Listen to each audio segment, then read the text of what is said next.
Bonsoir, nous vous recevons chez nous aujourd'hui et nous vous accueillons à cette émission que nous avons appelée Il était une fois.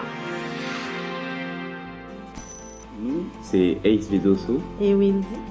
Alors, Il était une fois, c'est une histoire, c'est une rencontre. Deux personnes, c'est deux amours qui se sont unis pour ne faire qu'un seul. C'est nous qui vous racontons avec eux leur histoire. 2 ans pour certains, 5 pour d'autres, 15 ans de mariage encore pour d'autres. Nous allons recevoir tour à tour un couple qui va nous raconter son histoire.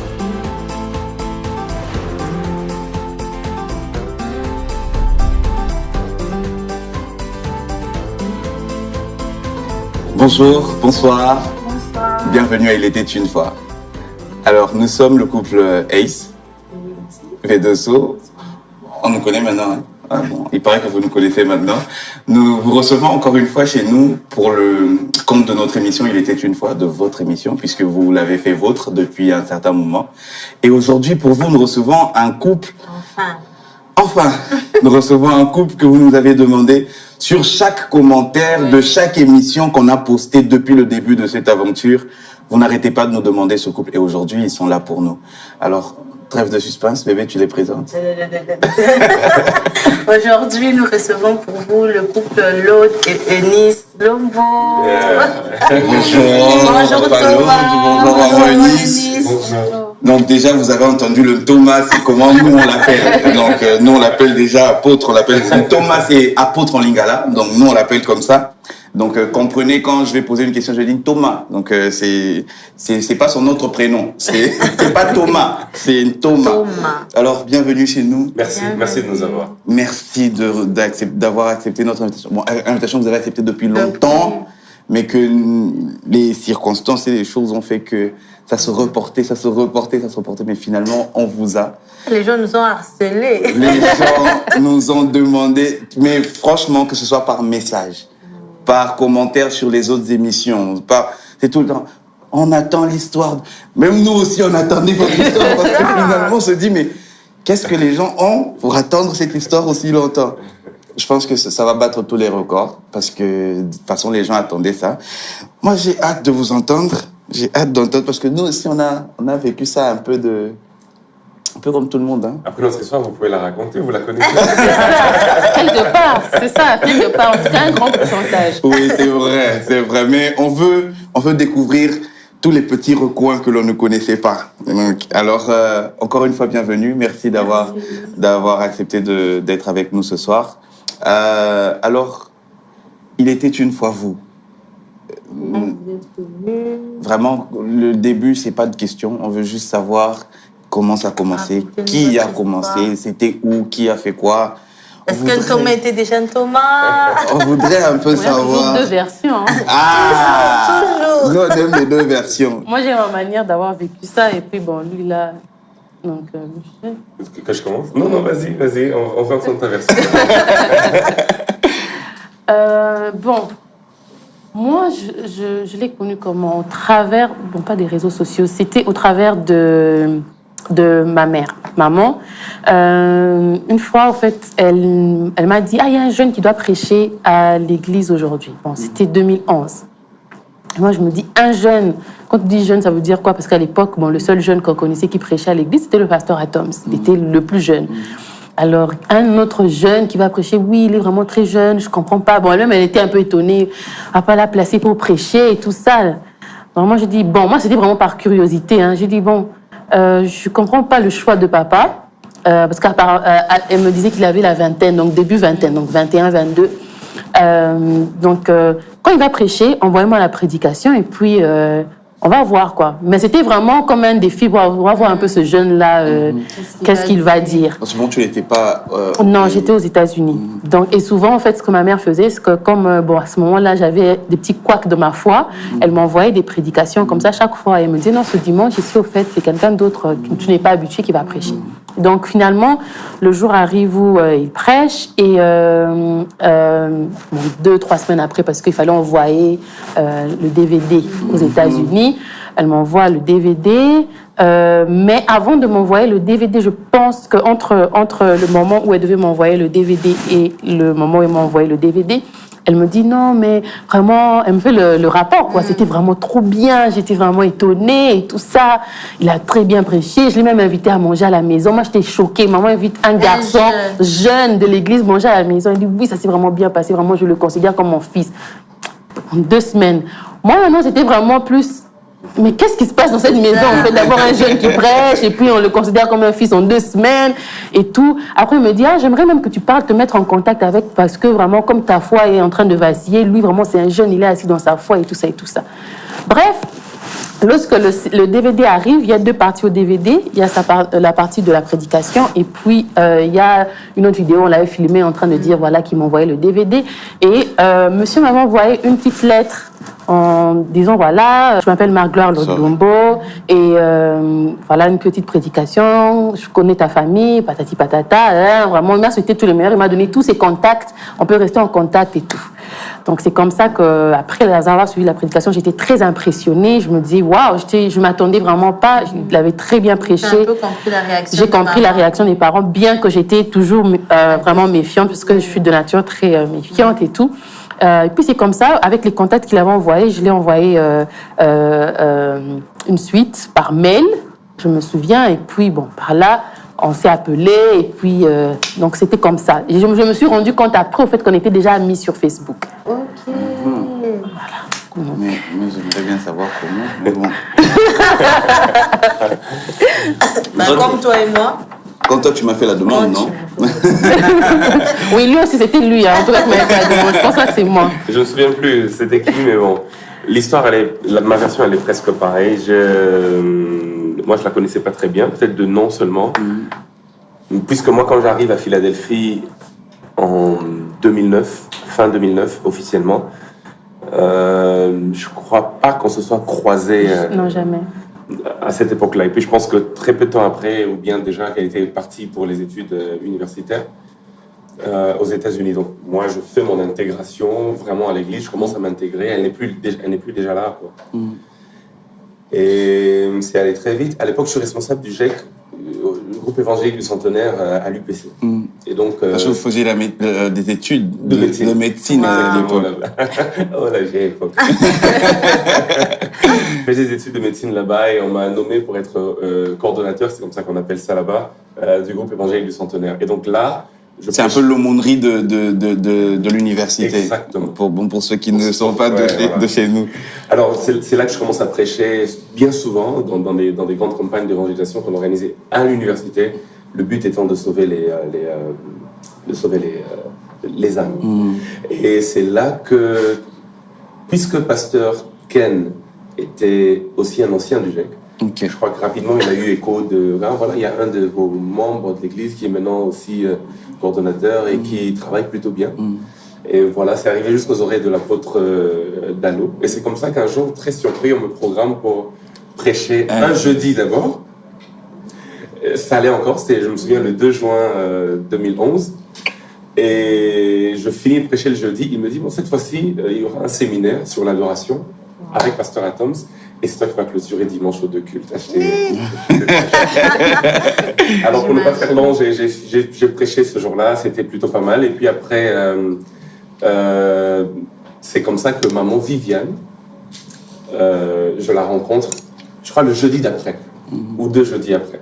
C'est la première fois d'ailleurs que je puisse vraiment parler avec sa maman qui est aujourd'hui ma belle-mère, ma maman aussi, maman Viviane. Donc je la rencontre 2 jeudis après, je pense. Elle me dit que tiens, écoute, ton CD là, est-ce que tu l'as, la prédication? Elle dit oui, j'avais le département de médias m'avait donné une copie de ma prédication. Est-ce que tu peux me l'envoyer? Je vais envoyer à ma fille qui est aux États-Unis et j'aimerais que tu puisses aussi lui écrire un mot. Par rapport à sa foi, parce qu'elle avait une foi qui, à l'époque, n'était pas très stable. Donc j'ai écrit un mot. Je me souviens, j'arrive le jeudi d'après. Vous connaissez certainement Madame, je pense, Karine Domaille. Oui. Voilà. D'ailleurs, une histoire qu'on va vous raconter bientôt aussi. Bon, c'est elle finalement qui me reçoit le jeudi d'après. Elle me dit, maman m'a dit de te filmer. Tu dis un mot À l'âme perdue. C'est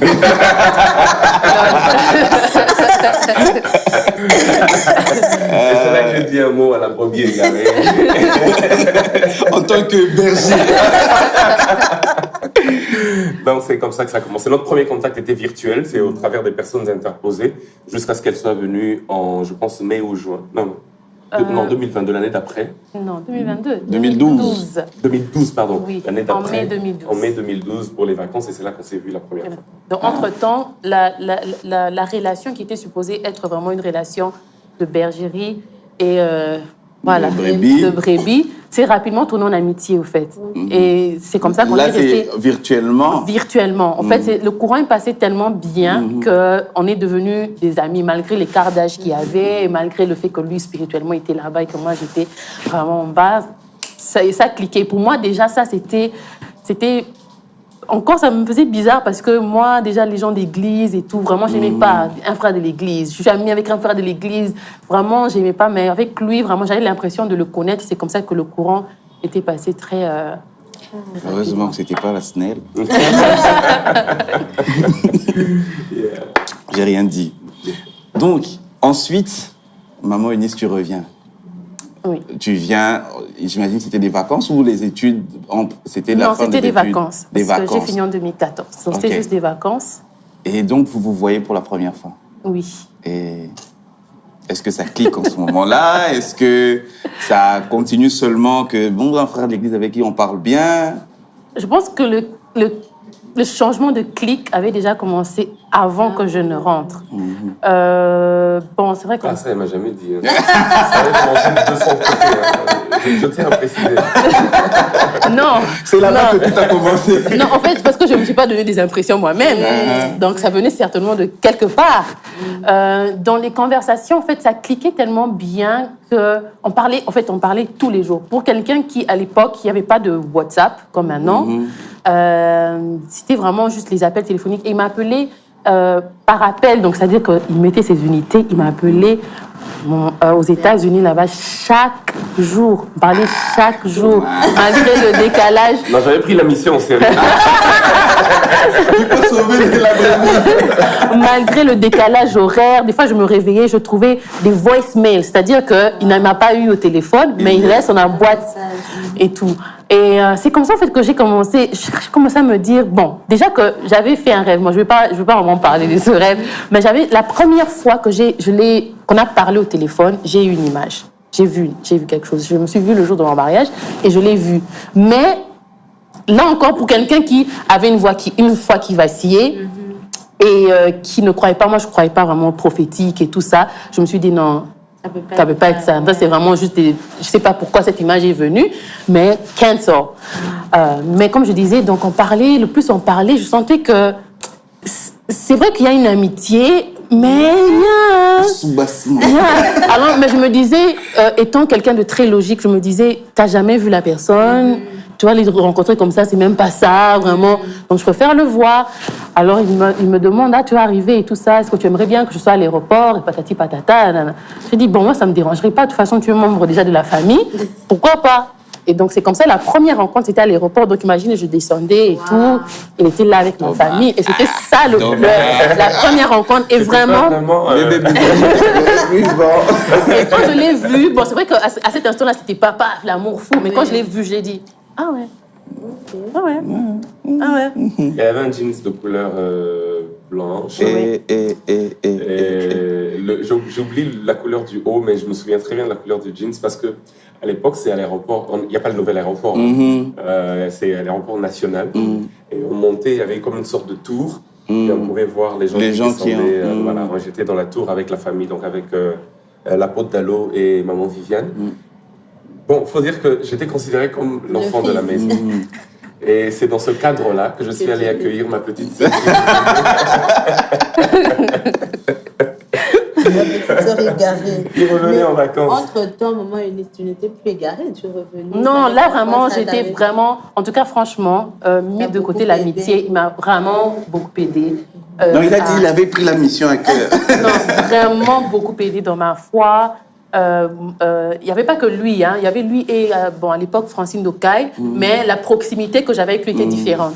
Donc, vraiment, il m'a beaucoup aidé, aimé les Écritures. Je suis rentrée à l'église, même là-bas. Je me suis trouvée une assemblée, j'ai commencé à servir. On peut dire que vraiment, outre l'amitié, il y avait vraiment un travail spirituel qui a été fait. Et même que quand je suis revenue à Kinshasa, parce qu'avant de partir, moi, servir à l'église, ici, pas vraiment. Mais quand je suis revenue, pendant les vacances, j'ai servi. Donc, pour vous dire que le berger faisait quand même... Il a vraiment bien fait son travail. Oui. Eh ben... ça commence bien. Il y a beaucoup de points qu'on épingle comme ça au fur et à mesure. Et donc, Thomas, bon, elle a dit que quand elle a vu, elle a fait Thomas, maintenant, vous, quand vous aviez vu. Moi, c'était beaucoup de curiosité, au fait, parce que je parlais très bien avec elle, je la trouvais très brillante. Et donc, comme j'ai un petit côté rationnel, intellectuel très poussé, je me disais, tiens, c'est quelqu'un... En fait, j'aime les conversations intelligentes. Et j'avais des conversations intelligentes avec elle. Et donc, quand elle arrive, bon, déjà qu'à la maison, on m'avait pratiquement ouvert les portes. Donc, je passais beaucoup de temps à parler avec elle. Et c'est en parlant avec elle, de plus en plus, cette fois-ci en face, parce qu'on a eu quelques rendez-vous au restaurant et tout. Toujours dans le cadre d'entretenir.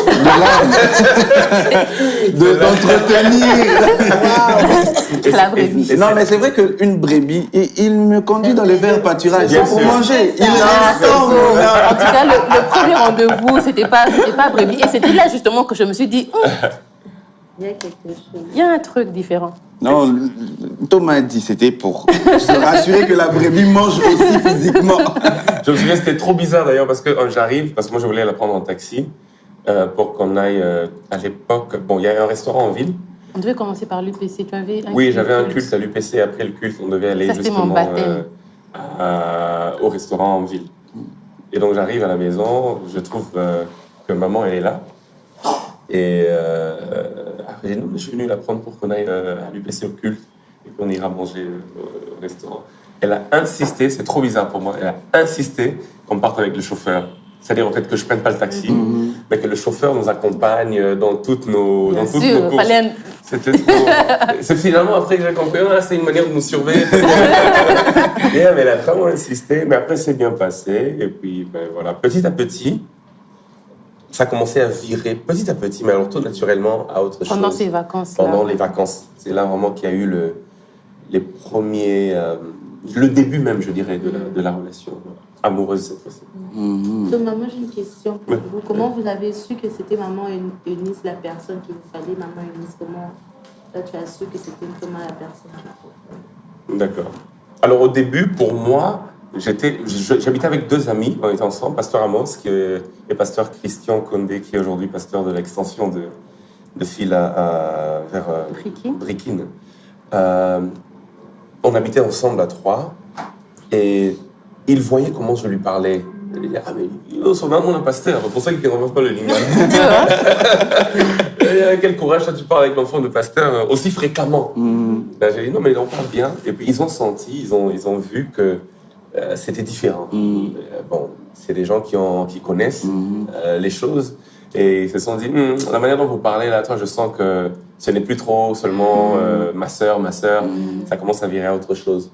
Et c'est comme ça que je me suis dit, bon, écoute, je dois mettre le temps de prier pour ça, parce que c'est une décision importante. Et puis bon, tu n'entres pas, tu fais pas ce pas-là si tu n'es pas très sûr, à cause de toutes les implications qu'il y a autour. Vous voyez ce que je veux dire? C'est-à-dire non seulement c'est dans cette église-là que je prie, son papa c'est le pasteur de l'église, c'est l'aîné. Le cercle immédiat des gens avec qui je parle, c'est des gens qui d'une manière ou d'une autre sont affiliés à l'église, liés à l'église, donc voilà. C'était assez compliqué. C'est une décision, tu dois être sûr que tu sais ce que tu veux. Et c'est comme cela que, voilà, durant les vacances, j'ai eu le temps de prier, j'étais en retraite, j'ai prié, et puis après, je pense quelques temps avant qu'elle ne parte, un 31 juillet, je crois, 2012, j'ai eu à lui parler... Donc, vous n'êtes pas là avec un Dieu m'a dit... Que non, jamais. Non, je n'ai pas entendu que la conversation était intellectuelle. On a fait ça proprement. Pas le Dieu m'a dit, c'est de l'amateurisme. Vous voyez, le Thomas aussi de la team, au commencement, était la parole. Donc, il faut parler. Pourtant, Thomas a toutes les battes ceux qui l'ont déjà entendu prêcher savent que Thomas connaît la parole. Donc, il pouvait aussi aller avec les battes de la parole, surtout que c'était la fille du pasteur. Yeah. Donc, on pouvait impressionner avec ce genre de choses. Mais non, il a dit, on a fait ça bien. Et moi, c'est ça qui m'a beaucoup attiré, impressionné chez lui et qui l'a démarqué du lot, au fait. C'était parce que quand j'étais avec lui, je n'étais pas avec un frère d'église, au fait. C'était, bon, je sais qu'il connaissait la parole et tout. Il y avait le côté aussi, voilà, spirituel. Mais quand tu parles avec lui, c'est un être humain. Et ça, c'était différent parce que chaque fois que les frères ou les chrétiens approchaient, on veut toujours montrer une certaine spiritualité, ou il fallait toujours que les conversations tournent autour de l'église ou de papa. Mais avec lui, vraiment, c'était... Vraiment, il apprend à te connaître, toi. Voilà. Bien sûr. Je faisais fi de tout le reste. Pour moi, l'objectif, c'était de connaître la personne et puis de me faire connaître à la personne. Donc... J'ai aimé ça. Voilà. J'ai aimé ça. C'est parce que généralement, les gens, ils veulent connaître les gens, mais ils ne se font pas connaître de ces personnes-là. Quand on va vers... Ah, merci. Et vraiment, une histoire de ton côté, comment tu as su? Est-ce que tu t'es rappelé de ton rêve que tu avais fait, enfin de la vision que tu avais eue? Oui, je me suis rappelée de ça, mais je pense que c'était progressif pour moi. Et c'était... Il faut dire que peut-être qu'au fond de moi, dès que je suis arrivée, j'ai vu, peut-être la première fois qu'on allait manger, je me suis dit, il y avait comme un truc, au fait, c'est lui. Mais maintenant, ça, c'était le côté cœur. Mon côté rationnel, je réfléchis beaucoup. Je me suis dit, non, impossible. Déjà, c'est un frère d'église. Deuxièmement, je ne me rendais pas compte de sa notoriété et de l'influence spirituelle qu'il avait jusqu'à ce que je suis arrivée à Kinshasa. Comme je dis, le UPC, pour moi, c'était le grand baptême, en fait, parce que quand je suis arrivée, là, en fait, tout le monde était genre, cordon, cordon. En fait, j'étais genre, like, oh, donc t'es vraiment quelqu'un ici. Et il y a eu des scènes que j'ai vécues ce jour-là. Bon, je lui en avais parlé après, où tu sentais vraiment que les gens te regardaient pour dire, toi, tu as eu le courage de venir ici avec le cordon. Il t'a même présenté. En fait, c'est qui cette fille? Elle vient d'où? Et c'est à ce moment-là que je me suis dit, moi, les batailles comme ça, c'est pas pour moi. Déjà que moi, je me disais, je vais jamais épouser un prédicateur, un pasteur. Donc ça le disqualifiait. Mais toute autre chose... Le qualifier. Le qualifier pour Frère, ça. qualifiez-vous. Et donc, j'ai beaucoup lutté avec ça dans ce sens-là.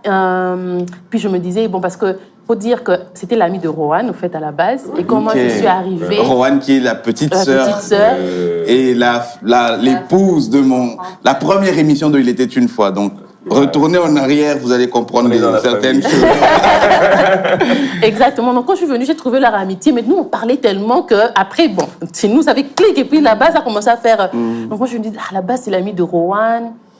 Après, bon, tu vas être en couple avec l'ami de Rohan. En fait, c'est la petite sœur. Ils se parlent déjà beaucoup. Peut-être que c'est déjà beaucoup confié là-bas. En fait, quand j'ai dit les amis de nos frères et de nos sœurs.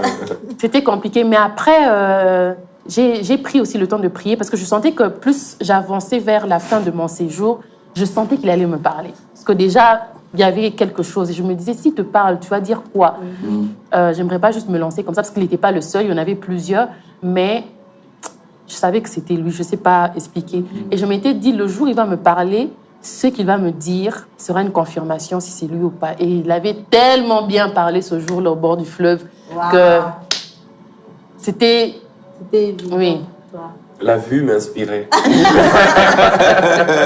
Au bord du fleuve, donc la vue m'inspirait. Bon, que dire de plus? Que dire? Non, mais j'ai mis un point que maman Eunice a soulevé. Elle a dit... il y avait ces choses-là qui, pour elle, étaient vraiment objet à disqualification. Elle disait que ça ne pouvait pas marcher à cause de ça. Mais les points qui qualifiaient étaient beaucoup plus importants et beaucoup plus grands. Donc, chers frères, vous savez que moi, généralement, j'aime parler aux frères. Donc, chers frères, rassurez-vous que si on devait mettre à la balance les disqualifications et les qualifications, que les qualifications pèsent toujours plus. Parce que non seulement que vous pouvez passer à côté à cause de... voilà, mais vous pouvez aussi faire passer quelqu'un à côté.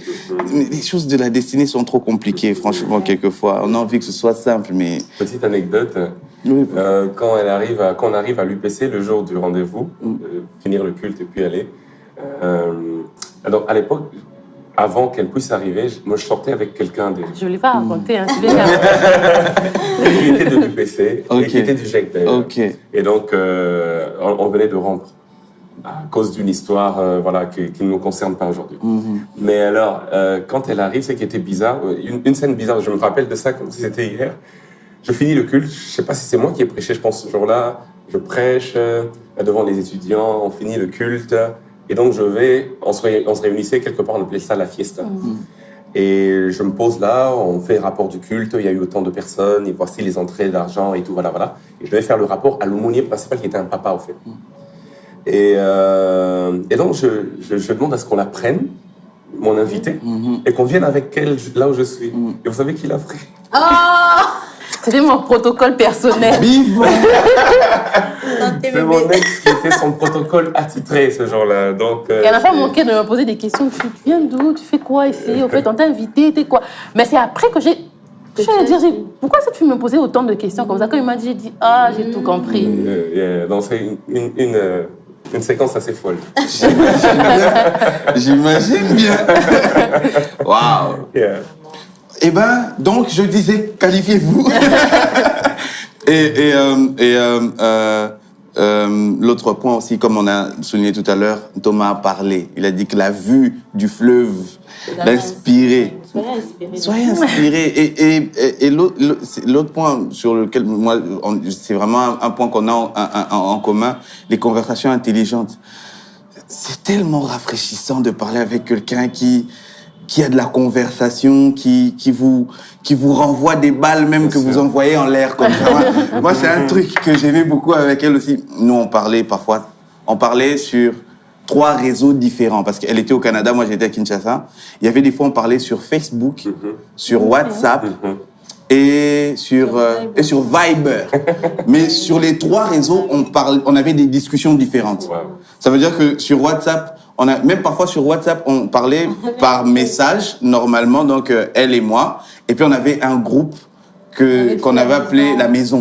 Ça veut dire qu'on vivait un peu déjà comme si on était chez nous. Et dans ce groupe-là, c'était, quand je reviens par exemple je sais pas, du travail ou de l'université, c'est ça va bébé, tu as passé une bonne journée, je t'enlève les chaussures. Merci bébé tu m'enlèves les chaussures. Vous voyez, c'est des choses qui nous ont, en fait, un peu mis dans une sorte de... Moi j'étais déjà dans mon cocon avec elle.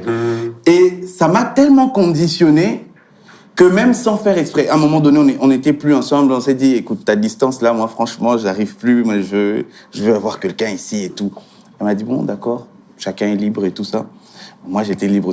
Elle était restée très attachée. Et donc, je disais que ça m'a tellement conditionné que même quand j'étais avec une autre personne, lorsque on me posait des questions, je me rappelle d'une fois, je sais plus, c'était une conférence où je parlais avec un aîné qui me demande comment tu te vois dans 5 ans. Je lui disais, je me vois dans mon studio photo, je fais ceci, je fais cela, je suis marié. Quand je dis je suis marié, sans calcul, sans faire exprès, c'est elle que je voyais. Quand je m'imaginais, maison, je rentre, c'est elle qui m'accueillait. À un moment donné, j'étais genre, frère, quand même, mais voilà, c'est vraiment, et de la conversation. C'est pas toujours, tu as mangé quoi? Tu fais quoi? Tu dors. C'est quoi ta couleur préférée? Quoi? Et des conversations intelligentes. Quelquefois, c'est seulement ça la clé. Donc, finalement, on avoue les choses avant le départ. Et maman, tu repars avec ça, avec déjà le oui qui est resté, ou bien on part avec le je vais réfléchir? Non, en tout cas, moi, je lui ai dit oui. Il a fini de parler, j'ai dit oui directement après. La fille de sa mère. Thomas. Pas besoin de... En fait, j'ai juste regardé dans les yeux, j'ai vu qu'il était sincère, j'ai vu que ça, en fait, c'était vraiment ça et tout. Maintenant, la seule difficulté, c'est que je me disais, moi, les relations vraiment à distance, parce que je venais aussi de rompre 6 mois avant. Et donc, je ne fais pas de la distance. En tout cas, comment on va faire? Mais voilà, donc quand j'ai dit oui, Dieu a aussi ouvert les portes de son côté. C'est comme ça que, voilà, il est aussi venu aux États-Unis. Et puis, c'est comme ça qu'on a... Pour les études de théologie. Exactement, oui. Donc, j'ai dit oui le 31 et je crois une semaine et demie après, je suis partie. Et puis... Et moi, là, on est le 31 juillet. Et une semaine et demie après, donc début août, elle est partie. Et moi, début septembre, j'ai mon visa et je suis partie. Donc, un mois après. Et donc, finalement, il n'y a pas eu ce problème de distance. Si, quand même. Oui. Mais on était quand même dans le même pays, donc on peut facilement se déplacer l'un. Mais c'était Parce que comme vous savez, les États-Unis, différentes. c'est grand. Ouais. Elle était à Saint-Louis au nord. Moi, j'étais à Atlanta au sud. Pour vous donner une idée, pour conduire d'Atlanta à Saint-Louis, c'est 12 heures de route non-stop. Hein, quand on fait des stops, c'est beaucoup plus. 12 heures de route, voilà, parce que j'ai fait ça une fois. Et donc, c'était pas simple, mais au moins on était dans le même pays. Je sais que si je prends un ticket, un billet, 2 heures après, je peux... Et puis, il n'y avait pas le décalage de 6 heures. On avait 1 heure d'écart seulement. 1 heure d'écart, oui. Ok. Thomas, maman Eunice, quels obstacles avez-vous rencontrés sur votre parcours et comment les avez-vous surmontés? Il y en a eu beaucoup quand même. Hein, parce mais bébé, là, ça va englober même... Ça, c'est avant le mariage? Puis avant. Ah, parce que moi, je voulais qu'on continue l'histoire. Ils n'ont pas fini de nous raconter l'histoire. C'est ce que j'allais dire. De 2012 à... Enfin, on est en 2022, mais... 2023. 2023, oui, c'est 2023. Donc, ça fait 11 ans. On n'est pas restés ensemble de 2012 à... jusqu'à ce qu'on s'est mariés. Donc, malgré... Toi, tu voulais nous emmener où? Malgré tout ce qu'il y avait, la beauté et tout ça... C'était compliqué. Je veux dire de mon côté. Hein. Oui. Et puis elle va dire de son côté aussi. Pour moi, c'était compliqué parce que déjà, on n'a jamais vécu... De 2012 à 2000, je dirais même 14-15, on n'a jamais vécu cette histoire d'amour. Parce qu'on était à distance. Je vais vous donner une idée. Il m'est arrivé, comme j'ai dit, d'aller à Saint-Louis. Il faut mentionner ça. Il m'est arrivé 2-3 fois, ou même 4 fois, je pense, ou même 5, plusieurs fois en tout cas, durant ce temps, parce que j'étudie et je ne peux pas aller tout le temps. Donc, pendant les vacances, je peux faire un voyage, je reste 1 semaine ou 2, puis je rentre. Mais déjà, à chaque fois que j'allais, j'avais une interdiction. C'est-à-dire, tu ne peux pas l'emmener au restaurant, tu ne peux pas l'emmener se promener, tu peux pas, parce que quand tu vas là-bas comme pasteur, parce qu'il y avait une église américaine qui avait comme une cellule francophone. La cellule francophone était dirigée par un vieux à moi que je respecte beaucoup. Et donc j'habitais chez lui. Les seules fois qu'on se voyait, c'était quand il venait me rendre visite là à la maison, avec tout le monde déjà. On n'avait pas le temps de passer à deux. Impossible. Et à un moment donné, ça devenait saoulant pour moi. Vraiment très, très saoulant parce que à chaque fois que je vais, tu vois, je vais la mettre un peu, je vais la livrer en spectacle ou bien je vais quand même dire tout. Je sais qu'elle va pas trop apprécier, mais c'est maman Viviane en général.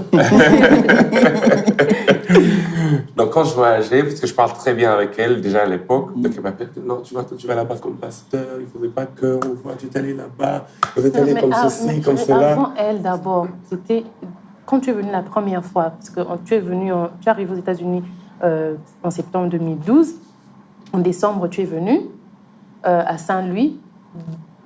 La première fois il est venu à Saint-Louis, c'était par invitation, donc pour venir prêcher à l'église. Les responsables là ont su au fait qu'il y avait quelque chose et ils ont clairement dit, en tout cas nous on t'a invité ici en tant que prédicateur. Ici à la fin notre pasteur, il y a peut-être, je ne sais pas ce qui se passe entre vous, mais vous ne vous calculez pas ici.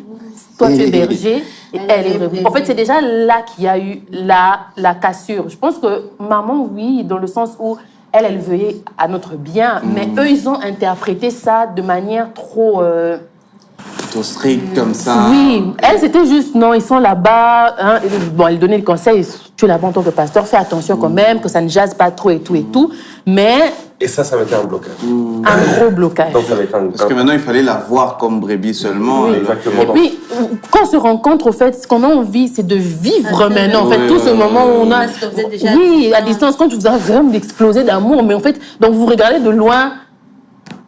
La distance est creusée. La distance, qui est déjà une distance assez géographique, a créé une distance émotionnelle qui devenait un peu grandissante aussi.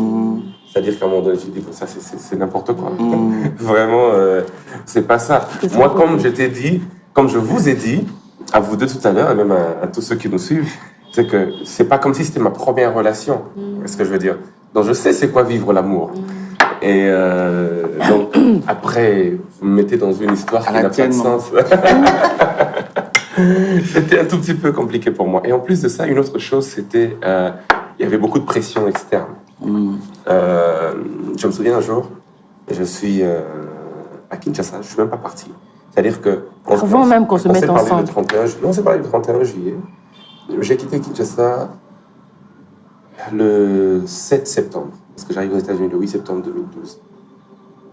Alors, durant cette période-là, je reçois un appel de Londres. Je l'avais même dit, je fais. Et tu as un oncle à Londres. Je reçois un appel de quelqu'un que je ne connais pas, un numéro de Londres, plus 44, je crois. Je décroche. Il me dit, ah, c'est monsieur Londres. Oui. Ah, ok. Moi, je suis l'oncle de Nice. J'habite à Londres. On m'a dit que vous deux, là, il y a quelque chose. Bon, petit, je veille sur toi. Un truc du genre. Après, je pose la question, je dis, j'ai un oncle à Londres. Il n'y a personne de sa famille à Londres. Mais ça, c'est juste un exemple. J'ai reçu des millions d'appels comme ça. Et à un moment donné, tous les gens qui... En fait, les amis pasteurs de papa se considèrent mes oncles, les membres de l'église se considèrent les oncles. Donc, en fait, c'est vraiment... Vu un peu comment voilà, parce qu'il était dans les parce qu'avant même qu'on se mette ensemble, je sais pas, je pense que peut-être le passage à l'UPC ou quoi avait créé... Ça commençait déjà à raconter. Ah, il y a quelque chose, il y a quelque chose. Il n'y avait rien, c'était vraiment juste de l'amitié. Donc, on a parlé d'obstacles. Je vais déjà peut-être énumérer 2 obstacles. L'un des plus grands obstacles que l'on a eu tout au long de notre relation, c'est la pression extérieure. Vraiment, la pression extérieure était accablante. Vraiment, tu as l'impression que tu dois faire les choses pour plaire aux gens. Il fallait que notre histoire d'amour devait fit in a box, quoi. Donc, ça devait entrer dans un certain système. Donc, on s'imaginait déjà, je sais pas, une histoire de prince et de princesse, et c'est comme ça exactement que ça devait se passer. Tu es venu quand même aborder la première fille du pasteur et tout, sans savoir que moi, j'avais déjà eu des relations avant. Mais ça, c'était comme une personnalité publique, le chouchou aussi, public. Et moi, la fille du pasteur. Donc, on s'attendait vraiment... Et cette pression-là est là-bas. Comment vous devez vivre, on vous définit quand est-ce que vous devez vous rencontrer. On vous définit comment ça doit être. Donc, c'est comme si, à un moment donné, vous vivez plus. Oui. Donc, même quand vous êtes ensemble, et moi, c'était vraiment ça, je le lui ai dit peut-être vraiment plus tard. Ça m'a dénaturé, je pense que lui aussi. Chaque fois qu'on était ensemble, on n'était plus nous. Donc, l'amitié, la belle amitié qu'on avait là, au tout début, où on était vraiment vrais l'un avec l'autre, il n'y avait plus ça, en fait. C'est comme si je portais un masque. Je le disais toujours, je me dis, pourquoi quand je suis avec mes autres amis masculins, j'arrive à être moi, être libre, mais chaque fois qu'il est là, j'ai l'impression que je dois me comporter d'une certaine manière, parce que c'est tellement dicté, voilà. Et pourtant, avant, il n'y avait jamais... Il n'y avait jamais ça. Ouais. Mais il faut dire que, ici, j'aimerais dire quelque chose à ceux qui vont nous suivre. Je pense qu'il est important, vraiment, au tout début d'une relation, que vous la viviez d'abord à deux, avant même que d'autres personnes ne soient au courant. Une des grandes erreurs qu'on a eu à commettre aussi au tout début, même si ce n'était pas tout le monde, mais de son côté en particulier, c'est que le cercle immédiat, des tantes proches, des oncles proches, des amis de papa proches, des cousins proches, tout le monde était informé déjà, vous voyez. Et ça, bon, comme eux aussi ont leurs proches, ça se raconte. Et c'est comme ça que ça vous met dans une sorte de chose qui devient un peu difficile à définir. Je pense qu'il aurait été mieux si on devait faire marche arrière, que ça reste entre nous deux un bon moment, qu'on vive la chose entre nous deux un bon moment. Vous avez le temps de serrer tous les boulons. Exactement. Parce qu'on a essayé avant de faire face à la pression, comme elle disait tout à l'heure. Parce qu'on a essayé de récupérer ça à un moment, vraiment au tout début, en se disant, bon, on va essayer de rester discret, c'est-à-dire que parce que les gens commençaient à poser des questions de son côté, de mon côté. Tu sors avec Claude Lombo, lui aussi de son côté, est-ce que tu sors? Alors, ce qu'on a voulu faire maintenant pour justement garder ça dans notre cocon, c'est d'essayer de c'est quoi le terme en français, d'échapper peut-être à la question pour rester dans une certaine discrétion, et ça encore... Ça a rendu les choses pires. Oui, ça n'a pas arrangé. C'est-à-dire que s'il y a quelque chose et que vous adoptez une politique de dire aux gens non, c'est pas vraiment ça, c'est pas ce que vous pensez, certaines personnes se disent, bon, il n'y a rien. D'autres personnes se disent, c'est quartier libre, on peut donc tenter. Et d'un autre côté aussi, je pense que même spirituellement, vous ne vous aidez pas. Non. Parce que vos paroles ont un pouvoir. Oui. Vous niez ce qu'il y a, donc au fond, il n'y a plus rien. Et puis, il n'y avait plus rien. Et puis, il n'y avait plus rien. Et donc, vous, pendant un moment... Un long moment.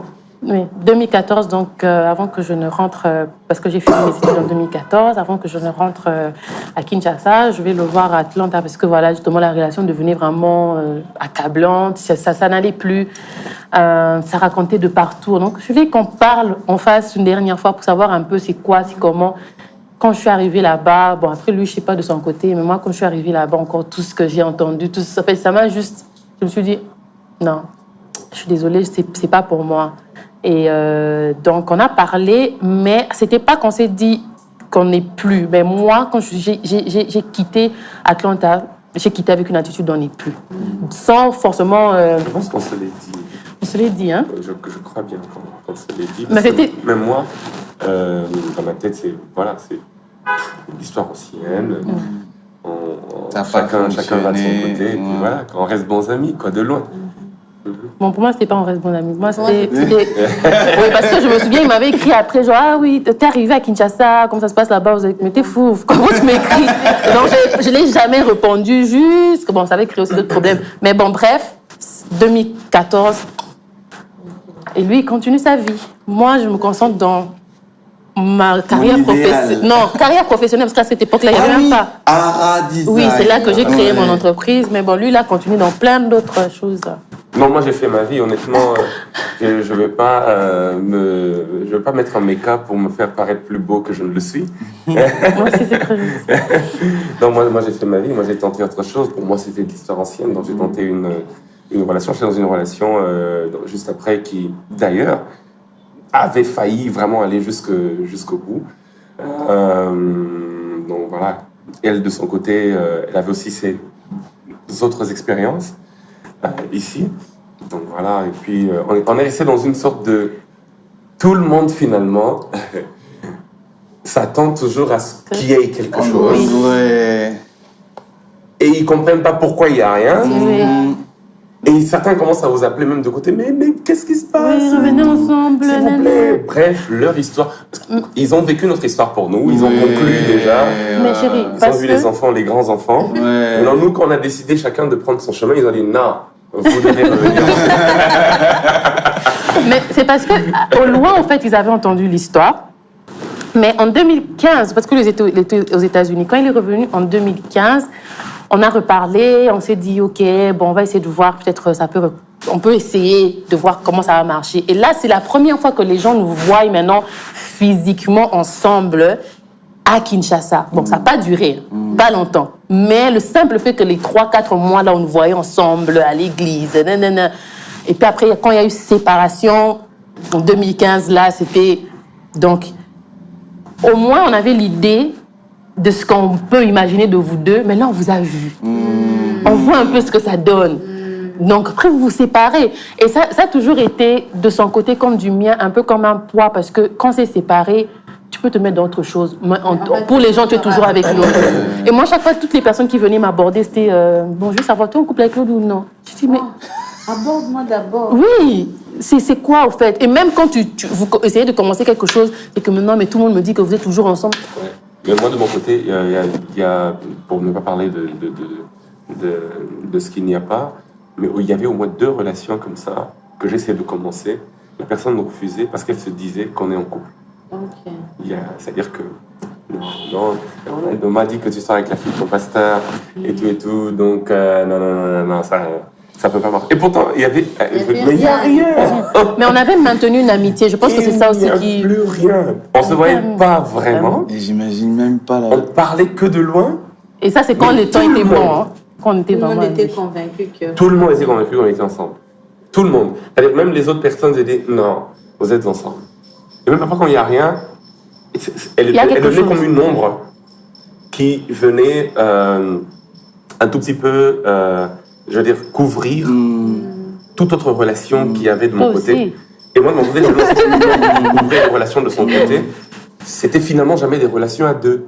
Elle était une troisième personne sans qu'elle le veuille. Et moi, de mon côté aussi, pareil. Donc, c'était compliqué. C'était très, très compliqué.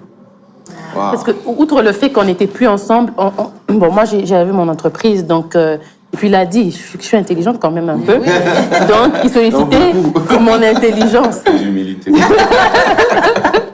Donc, il sollicitait mon intelligence des fois pour... il m'appelait pour des conseils. J'aimerais organiser telle chose. Comment tu penses que je peux faire? Et bon, moi, je me disais, c'est vrai qu'on n'est pas ensemble, mais... Bon, il faut dire que je le respectais en tant qu'humain. Et je respectais aussi la grâce de Dieu qu'il avait. Même si des fois, il m'énervait beaucoup. Mais quand même, je respectais ça. Alors, quand il venait solliciter mes services, que ce soit professionnellement, il doit me payer, par exemple, pour faire certaines... Oui, je viens. Et pour les gens, qu'on voit, tu étais là, son activité, tu étais là en train de bouger. Non, en fait... C'est sûr seulement que... Avec vos bouches là que vous mettez dans l'histoire, des gens, couper ça. Ça n'aidait pas. À un moment donné, je crois que ça c'est en 2018 où je me suis dit non, on ne me verra plus jamais, ni dans ces histoires, ni dans ces mêmes assister à ces conseils. Je ne viendrai pas parce que... À chaque fois qu'on te voyait, pour les autres, c'était une confirmation. Et même que, bon, c'est vrai que de 2015 jusqu'à 2019, je peux dire 2019, il n'y avait pas de relation comme telle. Mais des fois, il y avait des moments où, comme on est resté en contact, après, il y a comme un feeling là qui passe, mais après, très rapidement, non, ça marche pas.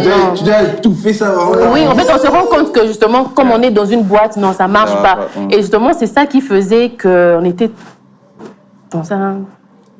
Ça n'a pas dû être facile à vivre. Non, pas du tout. Comment vous avez fait maintenant pour surmonter tout ça et puis vous dire que, OK, maintenant, on y va, on quitte la boîte, on vit notre vie, et puis le mariage, et puis loi.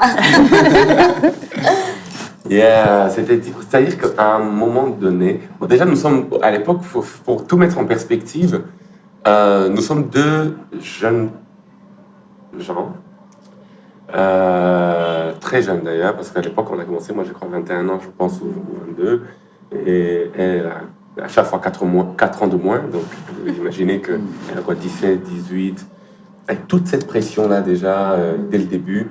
Bon, je crois que les jeunes de 22 ans qui me suivent aiment se regarder comme des gens très très matures, mais je pense qu'à 22 ans, il y a quand même encore une marche de croissance en termes de maturité aussi. Et donc voilà, j'ai dit, bon, que chacun fait sa vie. Alors, j'arrive à un moment de ma vie très très décisif, où je prends la décision, je me dis, je quitte le Congo, je vais m'installer en Europe. Je vais vivre en Europe, je vais faire ma vie en Europe, le Congo, Kinshasa, tout ce que vous voulez, plus rien à voir, je pars. Et dans cette phase-là, j'arrive en Hollande, où je suis en train de faire mon master à Amsterdam. Pour répondre à la question de manière claire, je reçois un email de mon père spirituel. Parce que moi, il faut dire, dans la manière dont je regardais la vie, j'étais arrivé à un moment pour les amis qui m'ont côtoyé dans cette phase-là de ma vie, où je me disais, je ne me marie plus, quoi. Je ne me marierai pas. Paul. C'est pas important, voilà, il y a tout un tas de théories et tout. Je voulais pas entendre parler de cette histoire de mariage. Et donc, quand j'arrive en Hollande, je reçois un email de mon père spirituel, vraiment pour qui j'ai beaucoup de respect. En général, dans les grandes phases de ma vie, dans les grands tournants, il est toujours venu au bon moment pour donner la bonne parole qui me permet d'entrer dans une nouvelle saison. Et donc, en ce moment-là, il me revient et dit non, je me souviens toujours de son email, je suis à l'aéroport d'Atlanta, où mon escale devait être de 2 heures, finalement il est de 4-5 heures, le vol a été repoussé. Et pendant que je somnolais à l'aéroport, je t'ai vu en vision. Et j'ai vu 4 choses. Pac, pac, pac, pac. Il commence à me dire les choses qu'il a vues. Première chose concernant mon ministère. Deuxième chose concernant... Bref, il fait le tour. Et puis, dernier point, il dit, j'hésitais de te le dire, mais bon, le Saint-Esprit m'a mis à cœur de te le dire quand même. Là, on est en septembre 2019. Il dit, l'année prochaine, c'est l'année de ton mariage. Alors que toi, tu es dans une phase où tu te dis... L'année prochaine, à la même période. Oui, une année après, vraiment, je me suis marié, quoi. L'année prochaine, c'est l'année de ton mariage. Dieu me dit que si tu rates cette saison, tu passeras à côté de... Donc, en ce moment-là, tu moi, en ce moment-là, oui, bon, ça faisait longtemps aussi qu'il était vraiment Paul, quoi. Et puis après, quand il me dit ça en septembre 2019, je ne fais pas très attention. Je continue ma vie, les études, je suis chez mon frère en Hollande, donc voilà, tous les week-ends on sort, j'ai vraiment pas le temps. Et puis à ce moment-là, j'ai aussi des concerts dans toute l'Europe parce que l'album avait fait carton. Et donc mon manager qui habite aussi la Hollande, à Delft, m'avait demandé qu'on puisse faire des tournées. Donc à Strasbourg, le week-end prochain à Nantes. Bref, je suis très occupé. L'email tombe, je calcule pas, j'arrive en fin de l'année 2019. En décembre 2019, c'est là que je me dis non, c'est pas possible. Où est-ce que je suis en train d'aller? On est en fin 2019, bientôt on entre en 2020. J'avais 3 grandes questions. J'ai décidé de quitter le Congo, de venir en Europe. Mais Seigneur, qu'est-ce que je fais? Est-ce que je dois commencer une église ici? J'avais vraiment, en ce moment-là, l'idée de commencer une église en Europe. Je commence une église? Où est-ce que tu veux que je rentre au Congo? Première question. Deuxième question, c'est par rapport à... Il y avait des investissements que mon frère voulait qu'on puisse faire. Alors je me disais dans quel secteur on devait le faire. Et la troisième des choses, c'était, mais finalement, cette histoire de mariage, c'est comment? Il faut que tu me parles. Donc j'entre en une semaine de jeûne et prière, en décembre 2019, en Belgique, à Bruxelles.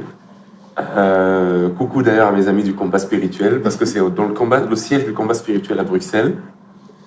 Je prends une semaine enfermée, jeûne, prière. Je me dis, Dieu, je ne sors pas d'ici si tu ne me réponds pas. Et c'est en sortant de là que tout est parti. De ton côté. Bon, moi, il faut dire, contrairement à lui, moi, le mariage, je savais que j'allais me marier.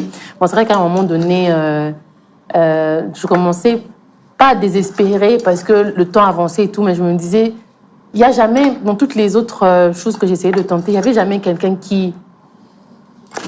avec qui j'avais la paix ou voilà, que je sentais au fait la conviction que j'avais lorsque j'étais avec Chloé. Et ça encore, c'était quand même... Bon, c'est vrai qu'il y avait l'ombre du fait qu'on pensait toujours qu'on était ensemble, mais moi, je pense que c'est cette conviction-là commençait à me déranger, au fait, parce que je me mettais dans des relations où je tentais des relations juste pour que cette conviction me quitte.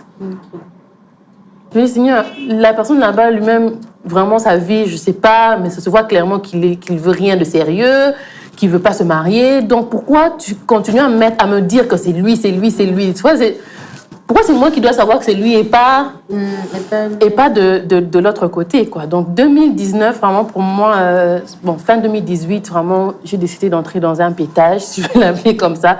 Et vraiment, de début 2019 jusqu'à juillet, vraiment, je suis entrée dans une vie où bien, voilà, j'étais...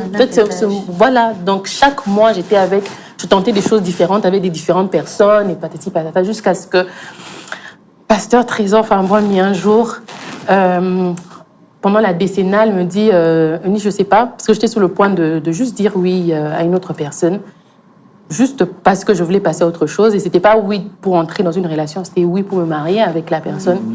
Il me dit, je sais pas à qui tu veux dire oui demain, parce que c'était le lendemain. Wow. Il a dit, je sais pas à qui tu veux dire oui demain, mais ne dis pas oui. Alors moi, étant rationnelle, j'ai dit, c'est Dieu qui te parle ou tu as juste essayé d'observer ma vie? J'ai dit, si vraiment Dieu t'a parlé, tout ça, de quoi il s'agit exactement, de quelle personne? Elle dit, j'aimerais pas te donner trop de détails, il m'a donné l'initial du nom de la personne. Elle m'a dit, c'est tout ce que Dieu m'a montré, mais je te dis, ne dis pas oui. J'étais déçue parce que là, je me disais, OK, qu'est-ce qui se passe? Moi, je suis dans une phase où je me dis, bon, c'est bon. Et puis, toute la famille déjà était vraiment Eunice. Parce que pour les gens, c'était, tu t'accroches trop à quelque chose qui n'existe pas. Et pourtant, moi, j'essayais de me débarrasser justement de cette chose et tout. Alors, lui, c'était une proposition, c'était quelqu'un de bien et tout le monde était déjà très partant pour lui. Et lorsque j'ai eu justement ma conversation avec le pasteur Trésor, c'est là que j'ai pris un stop. Donc, pour moi, de juillet 2019 jusqu'à décembre 2019, c'était vraiment, OK, comme tu n'as pas voulu que je me mette avec cette personne, alors éclaircis les choses. Et de mon côté, et du côté de l'autre. Entre-temps, on ne se parlait pas, mais on a repris contact. Et déjà, pour moi, reprendre contact là, parce que le pasteur Trésor m'a dit, il te donnera un signe. Et c'est comme ça, la semaine prochaine. Et c'est comme ça que la semaine prochaine, le très cher frère Lord m'écrit, juste comme ça pour reprendre contact. J'étais en train de prier et tout ça. Je voulais juste savoir comment tu allais et tout.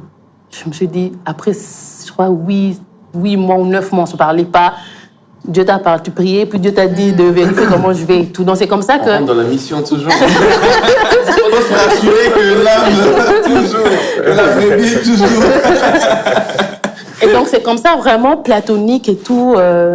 Mais même au moment où il a eu le message et tout, que son père spirituel lui a donné, on en a parlé et tout ça. Le père spirituel m'a dit quelque chose qui... ici, je veux faire une grande révélation. Il m'a donné une série de messages. Et si je devais suivre, je dois être très très honnête, hein, s'il fallait tout suivre à la lettre, je pense qu'on ne se serait pas mariés. Ok. Pourquoi je dis c'est une grande révélation? Parce que dans la vision qu'il a eue, c'est une vision assez intéressante. Il m'a mis jusqu'au point qu'il a décrit la personne que je devais épouser. C'est-à-dire en fait que j'ai vu que tu te mariais quelque part. Il n'a pas dit le nom, hein. Il a dit je te marie à telle personne qui est de telle, qui est comme ça. Il donc faire une description en tout cas. Et les descriptions étaient très loin de correspondre à l'église. Donc finalement pour moi je suis dans une grande confusion. Moi quand il me dit ça encore, je dis mais... Ben, c'est clair, c'est pas moi. Et puis, Non, bon, je me suis dit, non, il y a une révélation derrière, mais c'est pas... je me dis, est-ce qu'il faut interpréter ça littéralement? C'est pas littéral. Parce que c'était précis, hein. Mais comme c'est une vision dans le monde de la vision, évidemment, on sait que... J'étais déjà dans... il y a parfois des symbolismes et tout n'est pas forcément à prendre à la lettre. Alors je me disais, mais les descriptions, c'était vraiment pas elle. Non, rien du tout. Et c'est comme ça que j'ai décidé d'aller en retraite, justement, pour prier avec précision. J'ai dit, bon, écoute, de toute façon, Dieu, tu es mon papa, j'aimerais te rappeler, vous avez vu là. Tu es mon père, tu parles, je sais t'écouter, je t'écoute pour les autres domaines de la vie, je t'écoute pour d'autres choses. Les choses que j'ai eu à faire dans la vie, c'est clair que c'est toi qui me conduisais. Pourquoi pas dans ce domaine? Je suis né dans une culture protestante et même évangélique où rarement on nous a poussé à prier pour nos mariages. Même à l'église, on nous poussait à prier pour nos ministères.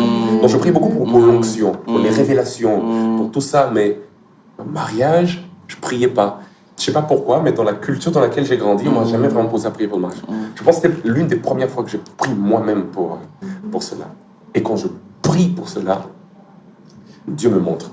Et je suis le genre, quand Dieu me montre à moi, même si quelqu'un d'autre a vu autre chose, je fonce avec mes convictions personnelles. C'est comme ça qu'on a avancé. Donc janvier 2020. Et le corona arriva. Non, janvier avait déjà le corona. Oui. Bon, ici non, enfin, c'était pas encore vulgarisé. Hein. C'est en mars, parce que c'est la période où elle devait voyager. Quand elle est partie, on a fermé les frontières. Et moi, à l'université où j'étudie, en Hollande, on dit à tous les étudiants internationaux, rentrez chez vous à la maison. Maintenant qu'il y a Corona, parce que j'étais home de l'université, maintenant qu'il y a Covid, les Européens eux-mêmes ne savaient pas trop c'est quoi vraiment les effets qu'il y aura. Est-ce que, parce qu'il y avait des milliers de morts par jour, garder les enfants des gens au home comme ça, quelles sont les vraies mesures de sécurité, combien de temps ça prendra? On nous dit rentrez chez vous. Alors je prends mes clics et mes claques en janvier, début février 2020. Et je me retrouve à Kinshasa. Je ne sais pas pour combien de temps. Je ne sais pas ce que je vais faire à Kinshasa. Je suis là à Kinshasa. Je n'ai pas d'église à l'époque. Rien de concret, mais je me retrouve juste ici. Heureusement, j'avais fait des tours, des concerts. Donc, financièrement, je ne me plaignais pas. J'ai pu prendre un appartement, j'ai pu m'organiser un tout petit peu. Mais il n'y avait rien de concret. Donc, pour moi, je me disais... Peut-être dans 2-3 mois, la situation va se calmer. Et puis je vais rentrer. Et puis voilà, il arriva ce qui arriva. Qu'est-ce qu'il arriva? Et donc, il est revenu. Oui, vu qu'on parlait déjà, mais après, bon, bien sûr, un peu comme au tout début, c'était vraiment l'amitié du début, au fait, qui est revenue. Le temps de Covid nous a beaucoup aidé. Honnêtement, parce que j'habitais pas très loin de l'appartement que j'avais pris, pas très loin de chez elle à la maison. Donc, ce qui se faisait, c'est qu'on se voyait, tout était presque en lockdown. Oui. Et donc, on se voyait tout le temps. Oui, donc en fait, c'est presque comme si on était seul au monde, en fait. Un peu comme au début. Donc, mais juste qu'on était proches. Ouais. Donc, Covid vous a permis de vivre ce que vous n'aviez pas vécu aux États-Unis. C'est exactement ce que je voulais dire. Exactement. Et donc, et même que c'est allé très vite parce que, bon, c'est vrai que l'amitié, et puis très rapidement, il y avait les messages, vrai, c'est tout. Mais après, il m'a dit non, moi j'aimerais venir parler à ton père et tout, et lui dire que, voilà, on va se marier. Bon, pour moi, c'était de la blague parce que, en l'espace d'un mois, hein, on parle bien, et puis, voilà, on va se marier. Et puis, qu'est-ce qui fait que cette fois-ci, c'est différent? Hein? Donc, je me dis ça, mais vraiment, il était très déterminé. Et bon, moi, je me suis dit, OK, je vais aller parler à papa. Et j'ai parlé à mon père. Comment il a réagi? Il était très sceptique. Très sceptique. Parce qu'il faut dire que mes parents, maman était quand même au courant de plusieurs des up, down. Papa, au tout début, il était au courant parce qu'il en a entendu parler. Mais après, il ne m'a plus jamais vraiment abordé sur la question. Donc, sur les, je crois, 8 ans ou 9 ans, il n'a jamais fait mention de ça. Je ne suis jamais aussi allée lui parler de ça d'une manière ou d'une autre. Et il y avait toujours un blocage parce que, pour moi, dans ma tête, tous ces couacs, ça existe, mais c'est aussi son fils. Donc, comment on fait pour distinguer, au fait, tu vois, tout ça là. Et ça aussi, ça a créé beaucoup de problèmes parce qu'on se disait, toi, tu auras un classique du pasteur qui est aussi... Voilà. Et donc, aller lui parler, pour moi, j'avais très peur. J'avais vraiment très peur. Et donc, pour la première fois, on se met là, on parle et tout. C'est là qu'il me dit, mais en fait, vous me prenez pour... vous prenez pour qui? Toutes ces années, je vous vois ce que vous faites, vous êtes ensemble, vous n'êtes pas ensemble et tout. Et là, tu me dis, ça a commencé comment? Pourquoi? Et puis là, comme ça, maintenant, me citer d'autres personnes. Pourquoi pas telle personne qui passait ici? Moi, je ne savais pas qu'il observait tout ça. Et il m'a dit... Il y a beaucoup de gens qui sont passés. Elle a dit, elle est passée à autre chose. Et donc, après, il me dit, c'est ton choix, mais je dois prier d'abord. Alors, je te laisse le temps. Mon père aime bien me donner des rendez-vous très tôt le matin. On se voit demain à 7h du matin. 7h, on vit dans la même maison. Oui. Et puis il me dit, là, on va s'asseoir tout tel fauteuil. Moi, celui-ci, je t'attendrai à 7h juste. Pas 7h, 1 minute. 7h juste, tu es assise là, on parle. Tu me vois demain entre 8h13 et 9h12. Exactement. Et donc, quand je lui parle, je reviens, il me dit, en tout cas, vraiment, si ça dépendait de mon côté humain, je te dirais non. Parce que, elle dit, je t'en ai jamais parlé, j'ai jamais fait mention de ça, mais pour moi, émotionnellement, c'était aussi très difficile. Donc, en tant que père, j'ai envie de dire non. Mais elle dit, bon, spirituellement, j'ai prié toute la nuit, Dieu m'a rien dit. Ça veut dire que, on va voir. Il a dit, si il arrive vraiment à franchir le portail de cette maison pour venir me parler de cette histoire, peut-être bien que Dieu est dans cette histoire. Et Thomas, toi, de ton côté, quand tu es allé voir papa, est-ce que... Déjà juste un tout petit peu avant d'aller voir papa, qu'est-ce qui a finalement fait que tu reviennes à la charge et que cette fois, tu... Voilà... Vous avez dit qu'il avait prié. Oui, ça c'est mais clair. humainement. Oui, c'est ça. Merci, Ace. Non, il y a le fait que déjà, je crois que spirituellement, je me dis que c'est cela. Parce que comme l'a dit maman Wildy, j'ai passé beaucoup de temps en prière par rapport à cela. Au-delà de cela, je pense que au niveau mental ou psychologique, quelque chose aussi avait changé. Moi qui me disais à l'époque, le mariage, ça peut ne pas venir, je m'en fous. Bon, ça vient, je prenais vraiment jamais ça au sérieux. En ce moment-là, dans mon état mental et psychologique, je suis en train de me dire que absolument, je dois le faire. Il y avait quelque chose à changer, en fait. Je suis devenu comme quelqu'un de... Après cette retraite-là, je suis devenu comme... habité par un autre esprit, si je veux le dire comme ça. Je peux poser une question? Il y a eu une... tu as le droit. Non, on n'est pas venu. Non, en fait, c'est une question... On est venu raconter. C'est une question qui va dans ce que tu as dit, au fait. C'est juste pour montrer... Non, vas-y. En fait, la question, c'est... est-ce que ton regard aussi vis-à-vis de moi n'a pas changé? Parce que durant toutes les années... Bon, parce que pour moi, mon regard vis-à-vis de lui avait changé. Durant toutes ces années, je l'avais mis dans une boîte en me disant que voilà, lui vraiment, bon, je le considère comme pasteur, comme chantre et tout ça. Donc, c'était ça, quoi. Il n'y avait plus le côté amour et tout ce qui va avec. Et je pense que même dans... j'ai beaucoup aimé, il a utilisé le mot croissance.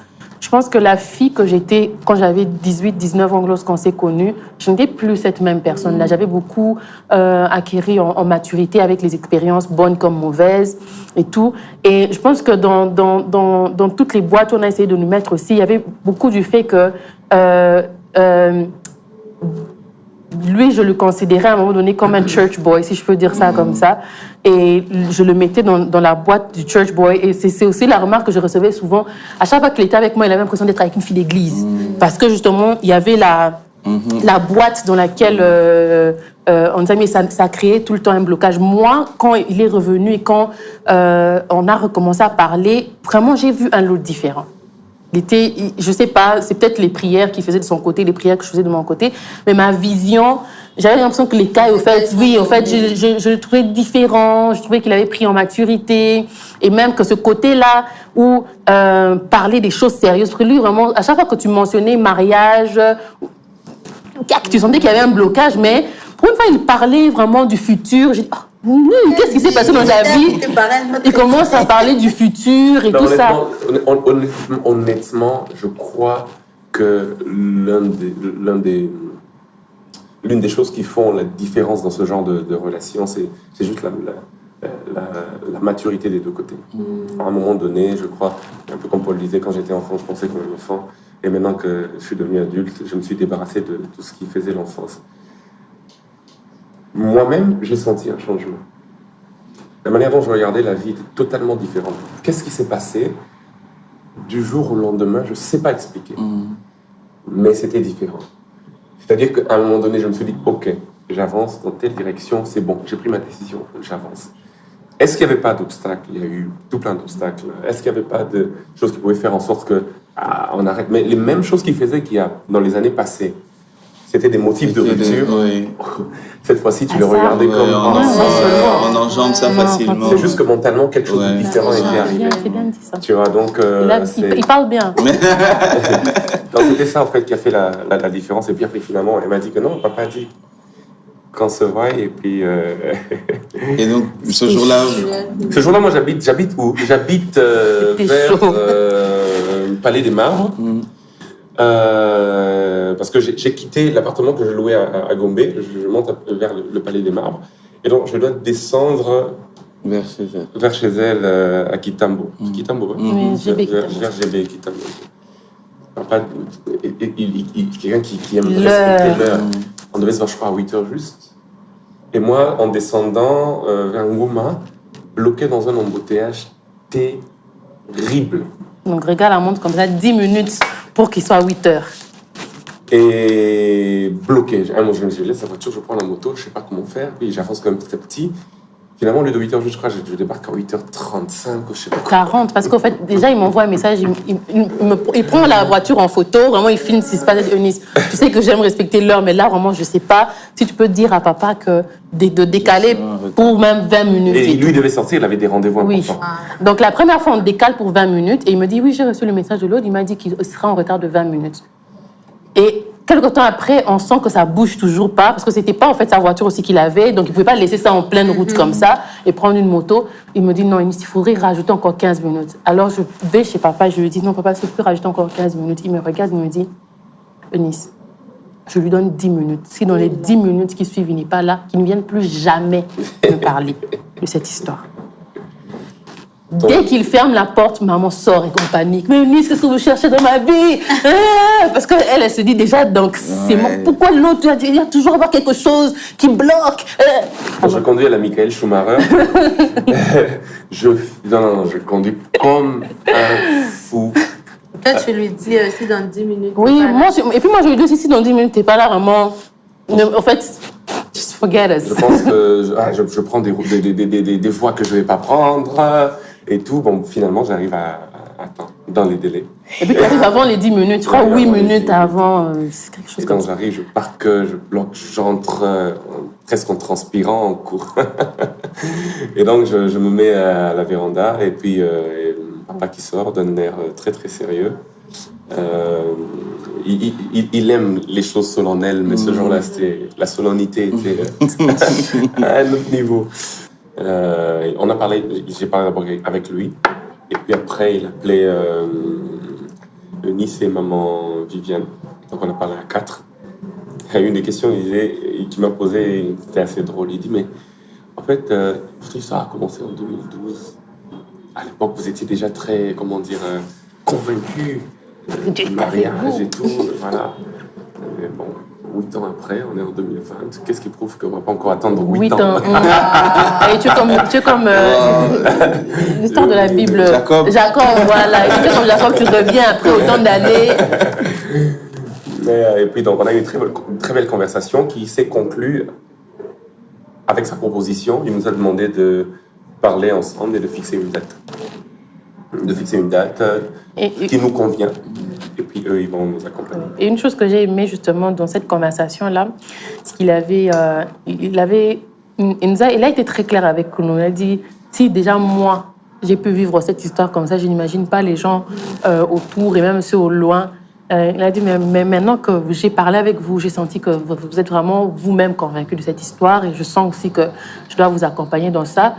Maintenant, moi, je vous accompagne dans ça, donc il n'y a plus personne qui va venir. Vraiment, je suis votre allié, quoi. Je me porte garant pour vous, fermer les oreilles, avancer, et puis ce qui va arriver arrivera. Il a été un très grand soutien moral, spirituel aussi, dans cette période-là.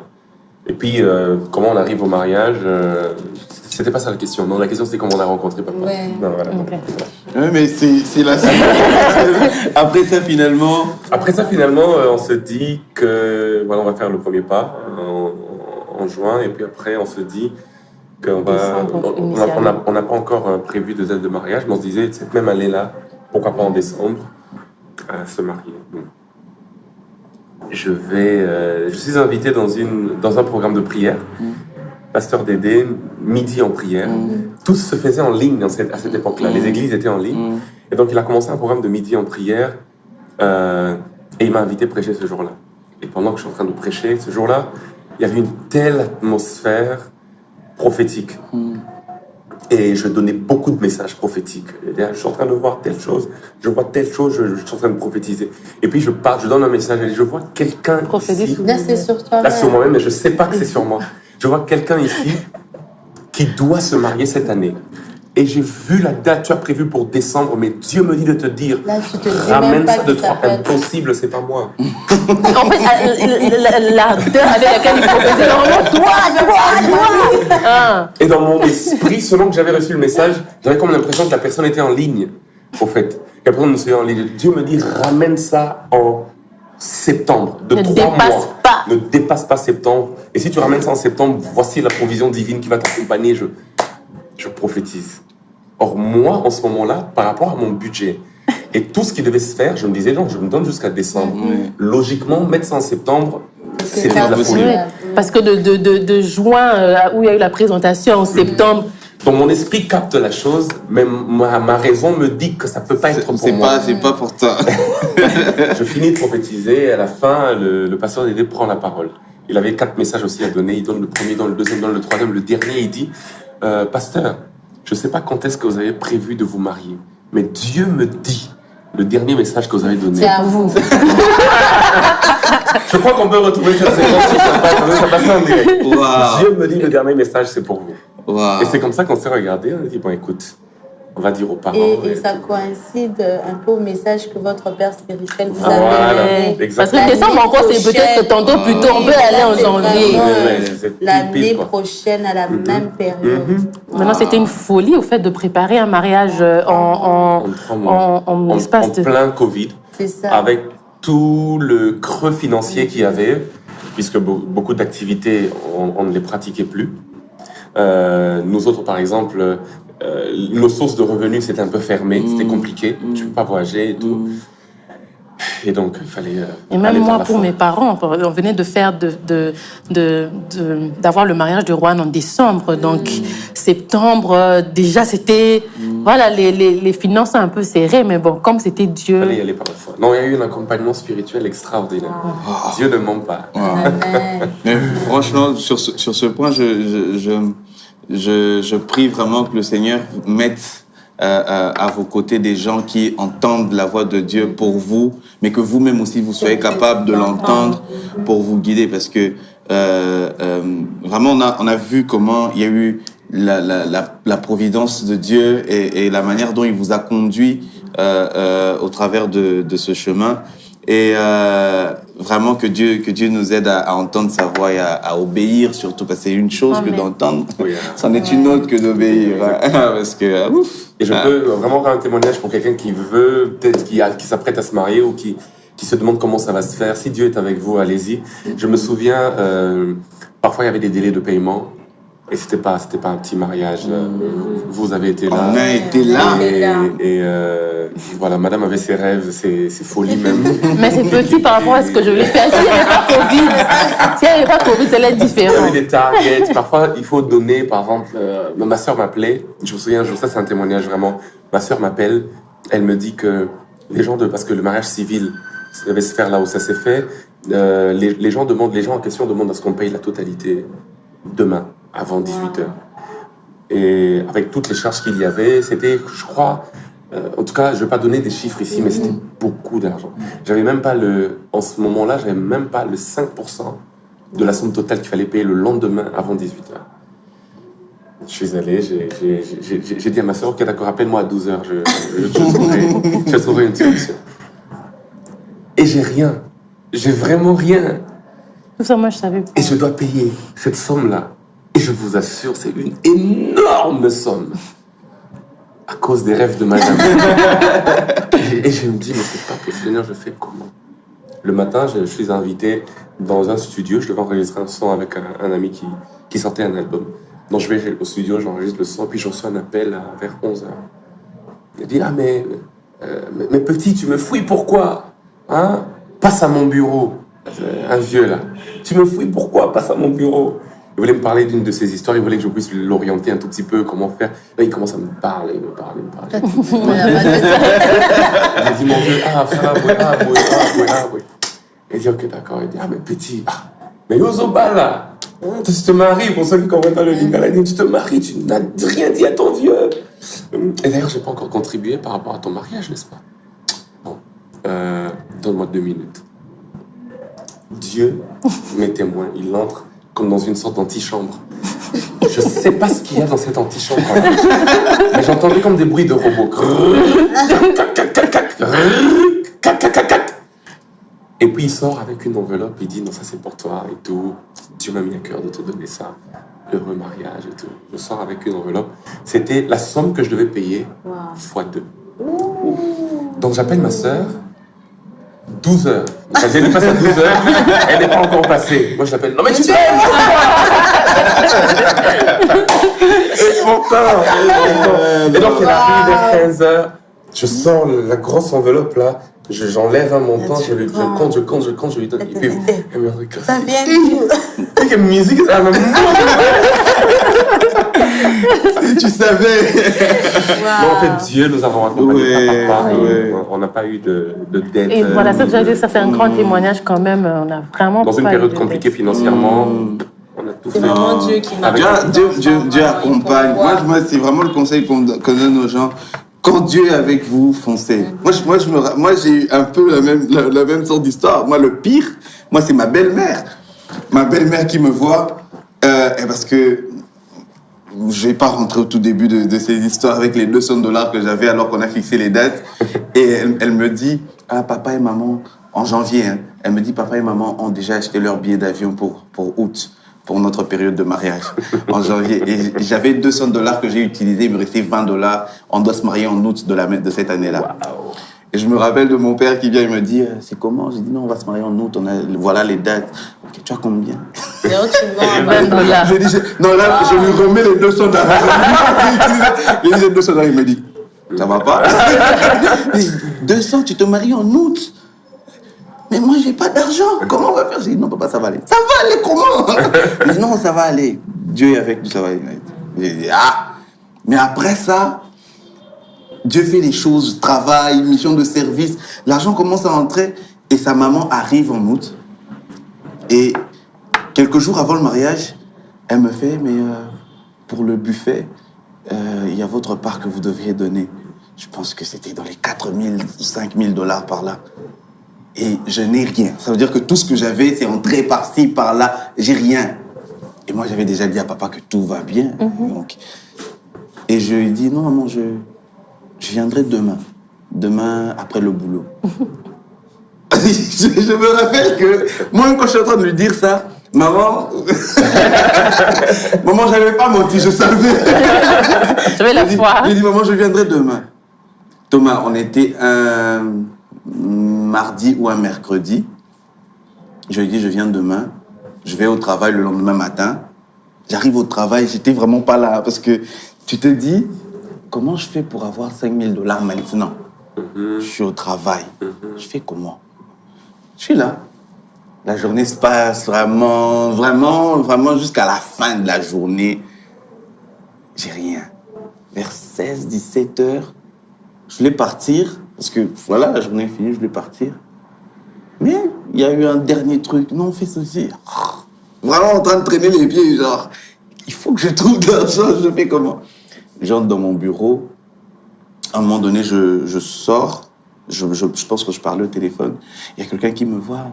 Ah, ça va? Et ton mariage, c'est la semaine prochaine? Dans 2 semaines. Ah, ok, d'accord. Ah, mais j'ai vu l'invitation, mais je pourrais pas être là, je voyage et tout. Mais viens. J'arrive, j'entre dans un bureau, et assieds-toi. Puis on me donne une enveloppe. Tiens, c'est ma contribution pour ton mariage. Ah, merci. Je sors, je mets dans ma poche, je sors. Vu l'épaisseur de l'enveloppe, je me dis, ça c'est certainement des francs. Ouais. Parce que franchement, j'entre. Je vais partir. Alors je me dis, bon, tu sais quoi? Compte quand même. Je vais aux toilettes, je ferme les toilettes, j'ouvre l'enveloppe, je regarde d'abord comme ça, je vois que tout est vert. Je vois 1000 francs. Je regarde bien, je dis non, c'est vraiment des US. Maintenant, je veux voir les chiffres qui sont devant.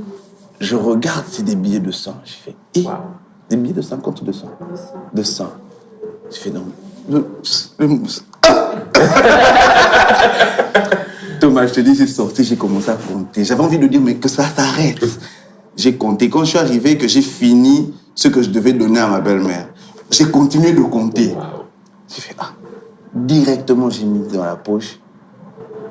J'ai senti les larmes me monter. J'ai dit, Seigneur, merci Seigneur. J'ai appelé, bébé, tu es où? Maman est à la maison? Oui, j'arrive. Je suis arrivé, j'ai donné à ma belle-mère, je lui ai dit, bon, ça, prends ça encore, je sais pas ce que tu vas venir pour ça, mais prends ça encore. Mais Dieu, vraiment, il marie ses enfants, il fait les choses. Il accompagne. Dieu accompagne. Dieu accompagne. Il y a une cliente qui m'appelle, j'ai fait des photos pour elle. Elle m'appelle, mais tu te maries, je suis pas là, je pourrais pas être là et tout. Mais je t'envoie quand même de quoi te faire coiffer par Western. Je vais chercher l'argent par Western pour me faire coiffer. Je compte $300. J'ai dit, c'est pour me coiffer pendant 2 ans. Mais vraiment, vous voyez, en fait, des petites choses comme ça, et Dieu vraiment, Dieu accompagne. Et donc, Dieu vous accompagne et vous vous mariez. Très beau mariage, vraiment très, très beau mariage. Et ensuite, vous entrez dans le mariage. Comment ça se passe? Est-ce que c'est aussi beau qu'on le disait? Est-ce que c'est ça. Comment ça s'est passé entre les préparatifs? Parce que, par exemple, le couple de Mehdi et Rohan nous ont dit, Tu te rappelles de la fameuse phrase de au point où on en est, invite-moi à ton mariage. Il y a Mehdi qui a dit ça à Rouen parce que elle voulait tout faire et lui il était là genre ok là envoie-moi une invitation. Est-ce qu'il y a eu aussi des moments comme ça pendant les préparatifs où on a senti comment ça se passe entre le moment où vous fixez les dates, Dieu vous parle en direct que c'est pour vous et maintenant il faut les faire et ça avance et vous entrez dans le mariage finalement. De ce côté-là, de mon point de vue, parce que je pense qu'elle était plus dans la logique de l'organisation, parce que même si c'est pas elle qui organisait directement, mais c'est vraiment maman Viviane qui était derrière. Il y avait une wedding planner, ma sœur, de mon côté aussi. Il y avait une équipe qui s'est jointe pour faciliter l'organisation. Ma sœur faisait le pont entre l'organisation du mariage et les rapports qu'elle devait donner à ma famille. Mais de son côté, c'est vraiment tout se passait vraiment presque de son côté. Et moi, c'était rien de compliqué, en fait, pour dire la vérité. J'ai pas vraiment eu de pression pour ça, parce que moi, les pressions étaient financières. C'est-à-dire, en fait, qu'il y a tel montant à donner à tel moment, et puis 2 semaines après, il faudra donner tel montant, et puis 1 semaine après, il faudra donner tel montant. Je m'organisais juste à avoir mes montants prêts, et je donnais, c'est tout. Donc, pour moi, et moi, j'étais pas dans une sorte... Si ça dépendait de moi, ça serait un mariage avec peut-être maximum 10 personnes, quoi. C'est-à-dire 5 à 8, 10 même, c'est le max. C'est-à-dire ça dépend de moi. Vraiment, ça serait quelque chose ni vu ni connu. Petit, et tout. Ouais, c'était petit. Ça serait ni vu ni connu. Il y a des photos sur Internet. Mais c'était petit par rapport à ce que ça pouvait être. Non, mais avec le clip de saison. Ouais. La saison. Alors moi, de mon côté, je me disais, non, elle fait ce qu'elle veut. Faites ce que vous voulez. Je discutais pas. En tout cas, vraiment, franchement, la plus grande respect. facilité dans cette organisation, c'était lui. En fait, vraiment, je suis à côté de quelqu'un qui n'a pas... En fait, lui, c'est toujours... C'est combien? Donc, il n'est pas dans... moi, j'aimais bien, je voulais qu'on choisisse à deux les fleurs, les couleurs et tout ça. Lui, il n'était pas dans ça. Lui, si toi, ça te plaît, moi aussi, ça me plaît, c'est bon. C'est combien? Et bon, au début, c'est un peu... Toi, tu t'imagines comme dans les films, on va faire à deux. Mais après, je me suis dit, non, c'est quand même une grâce d'avoir quelqu'un qui accepte facilement tout ce que tu proposes et tout. Donc, vraiment, j'avais pas de stress. Le stress, plus, c'était, comme il a dit, financièrement, parce que, voilà, tout ce que je disais qui paraissait très simple avait un certain coût. Donc, vraiment, en tout cas, l'organisation, je sais pas si j'ai stressé pour mon mariage en termes d'organisation, non. Je pense que Dieu a vraiment bien fait les choses. J'ai pas tout ce qu'il dit là, c'est stress par rapport aux finances. J'ai pas senti ça qu'il stressait. Moi, je voyais juste des portes qui s'ouvraient, quoi. Que ce soit de son côté ou du mien. Mais je dirais que plutôt le stress que moi, beaucoup plus moi, j'ai vécu pendant cette période-là, c'était la pression des réseaux sociaux. Parce que lorsqu'on a annoncé, enfin, pas qu'on a annoncé, parce qu'on n'a jamais annoncé, ça a fuité notre présentation. Et puis, bon, c'est vrai qu'après, nous-mêmes, on l'a annoncé, mais c'était vraiment la pression, en même temps préparer ton mariage, mais en même temps, savoir fermer tes oreilles, avancer, se concentrer sur les préparatifs du mariage. Je me rappelle, les fiançailles, c'était le jour de son anniversaire, donc 8 juin 2020. Et le même soir, la même nuit là, c'était déjà un peu, ça commençait à aller un peu partout et tout. Moi, j'ai pas dormi, jusqu'à 8h, 9h, j'étais assise comme ça dans ma chambre parce que je recevais des appels de mes amis et tout. Et je me rappelle vers 9h ou 10h, il m'appelle pour me demander, ça va, vraiment comme si de rien n'était. J'ai dormi paisiblement. Comme si de rien n'était. Et puis moi, je lui dis, mais tu vois pas tout ce qu'il y a. Je t'envoyais plusieurs trucs. Tu veux qu'on fasse quoi maintenant? Elle dit, bon, on est ensemble. Quand c'est sorti avant qu'on le dise, c'est pas un problème. On est ensemble, oui ou pas? Je dis, oui, on est ensemble. On va se marier, oui ou non? Je dis, oui. Elle dit, ok, d'accord, je viens te prendre dans quelques heures, on va aller faire un tour. Je me suis dit, mais ce garçon, vraiment... Mais ça m'a beaucoup aidée parce que moi, je suis quelqu'un de très... très discrète. Bon, moi, je faisais ma petite vie avec... bon, lui, il est quand même quelqu'un de public, donc il a déjà eu à subir la pression, en fait, des réseaux sociaux. J'étais vacciné, pour dire la vérité, j'étais vacciné en 2019. Il y a eu une forte pression sur les réseaux en ce qui me concerne. C'était terrible. Ça, c'était mon premier baptême. Et à partir de ce moment-là, je suis vacciné. C'est-à-dire, il y a un truc, je peux même commencer à alimenter. Ah, vous voulez d'autres infos? Je peux même commencer à alimenter. J'allais même vous poser la question, comment arrivez-vous à gérer la notoriété en tant que couple? Ah oui, et surtout avec les réseaux sociaux. C'est ça. Bon, la politique qu'on avait définie et qu'on s'était mis d'accord sur ça, c'était vraiment sur les réseaux de parler de notre travail, mais pas trop de notre vie personnelle. C'est pour ça que vous allez vous rendre compte que sur les réseaux, par exemple, on ne parle pas beaucoup de nous. On a même eu du mal à venir à Il était une fois. Moi, personnellement, c'est pas elle. À un moment donné, j'ai donné mal. En fait, si c'était pas Ace et Wildy, franchement... Je crois que la première fois, c'était 2021, vous avez proposé. Oui, donc depuis 2021. Pour vous dire la vérité, on a eu des demandes comme ça, d'à peu près le même genre de show. On a eu des centaines de demandes. Mais j'ai jamais vraiment voulu. Jamais. J'ai toujours dit non. C'est un honneur. Mais pour vous, c'est la famille. Merci beaucoup. Notre vie privée, on n'en parle pas sur les réseaux. Que ce soit les enfants, que ce soit... Voilà, on essaye de garder un petit équilibre comme ça, sinon ça va dans tous les sens. On va prendre les deux. Je pense qu'on a répondu à beaucoup de questions pendant l'histoire. Tu ne m'as pas laissé poser mes questions. On va prendre deux, trois questions. Puis je vais poser la question à Maman Eunice. Maman Eunice, tu es jeune, maman pasteur. Comment tu arrives à gérer ce titre? Est-ce que c'est une pression pour toi? Est-ce que tu te sentais déjà prête à être femme de pasteur? Comment tu vis ça? Bon, c'est pas facile, hein, dire la vérité, c'est vraiment pas facile. Je pense que le fait d'être enfant de pasteur et d'avoir vu ma mère et d'avoir été dans ce milieu-là, ça me donne un avantage parce que j'ai vécu dans ce milieu-là. Bien que c'était un milieu dont j'avais envie de me défaire, comme j'ai dit au début, pour moi, épouser un pasteur, non. Mais voilà, je me retrouve dans ça. Le plus gros du travail que j'ai eu à faire, l'un des plus gros du travail que j'ai eu à faire, c'est vraiment d'accepter ça.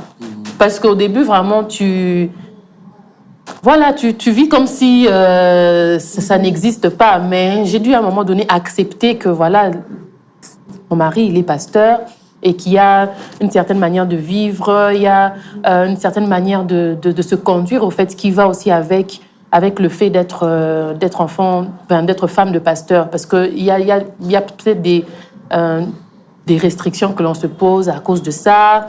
Il y a des folies que je ne peux pas me permettre à cause de ça.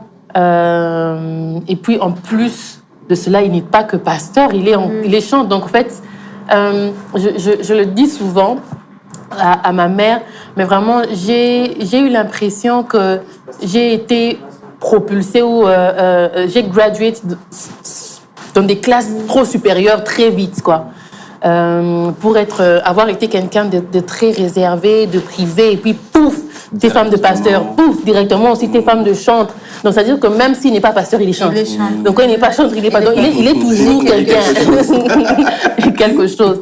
Et voilà. Et je pense que le regard des autres aussi a mis une très grande responsabilité sur moi-même, parce que bon, j'étais habituée à être l'enfant de pasteur, c'est pas le même poids de responsabilité. Maintenant, tout le monde me considère comme moi je considère ma mère. Et donc c'est un travail qui se fait du jour au jour. En tout cas, je pense pas que je suis arrivée à un niveau de maîtrise totale, mais je pense qu'au jour le jour, je m'habitue et je m'améliore. Notre dernière question. L'avant-dernière. Qu'avez-vous découvert dans le mariage que vous auriez voulu connaître avant? Ben, je vais la laisser répondre. Oh. Je vais laisser commencer en tout cas. Moi, j'aurais voulu qu'on m'explique un peu mieux, pas le rôle de la femme, mais le poids de la responsabilité des choses. Au fait, vraiment, au tout début, Je me posais la question. Donc, en fait, moi, je suis tout ici. Tu es cordonnier, tu es médecin, tu prépares, tu nettoies. En fait, tu es tout. En fait, tu dois avoir des réponses à tout. Oui. Des fois, ils viennent te poser Archéologue, parce que mes chaussettes. C'est ça. En fait, des fois, ils viennent te poser des questions. Tu n'as pas de réponse, mais tu dois avoir une réponse, au fait, pour ça, quoi. Et tu te rends compte très rapidement que vraiment, la maison dépend de toi, mais dans les moindres détails, quoi. C'est pas juste... En gros, c'est vraiment... Bâtir sa maison, le Bakawana a bâti sa maison. Si tu as bâti, tu dois savoir où se passe tout. Mais chaque bâti... Non, mais à un moment donné, on a l'impression... Mais toi, alors, dans cette maison, tu maîtrises pas... Non, c'est toi qui as bâti. Le réchaud, comment on allume? Est-ce que c'est cette plaque? Papa. Mais oui, c'est toi qui bâtis. Non, c'est vraiment, c'est vraiment une charge mentale. On n'est pas préparé à ça, au fait. Et quand tu prends pas conscience de ça rapidement, tu peux craquer. Hein. Tu commences à déprimer parce que tu as vraiment l'impression que voilà, je dois tout faire ici. Mais la deuxième des choses, ce que j'aurais voulu savoir, mettre des bons mots.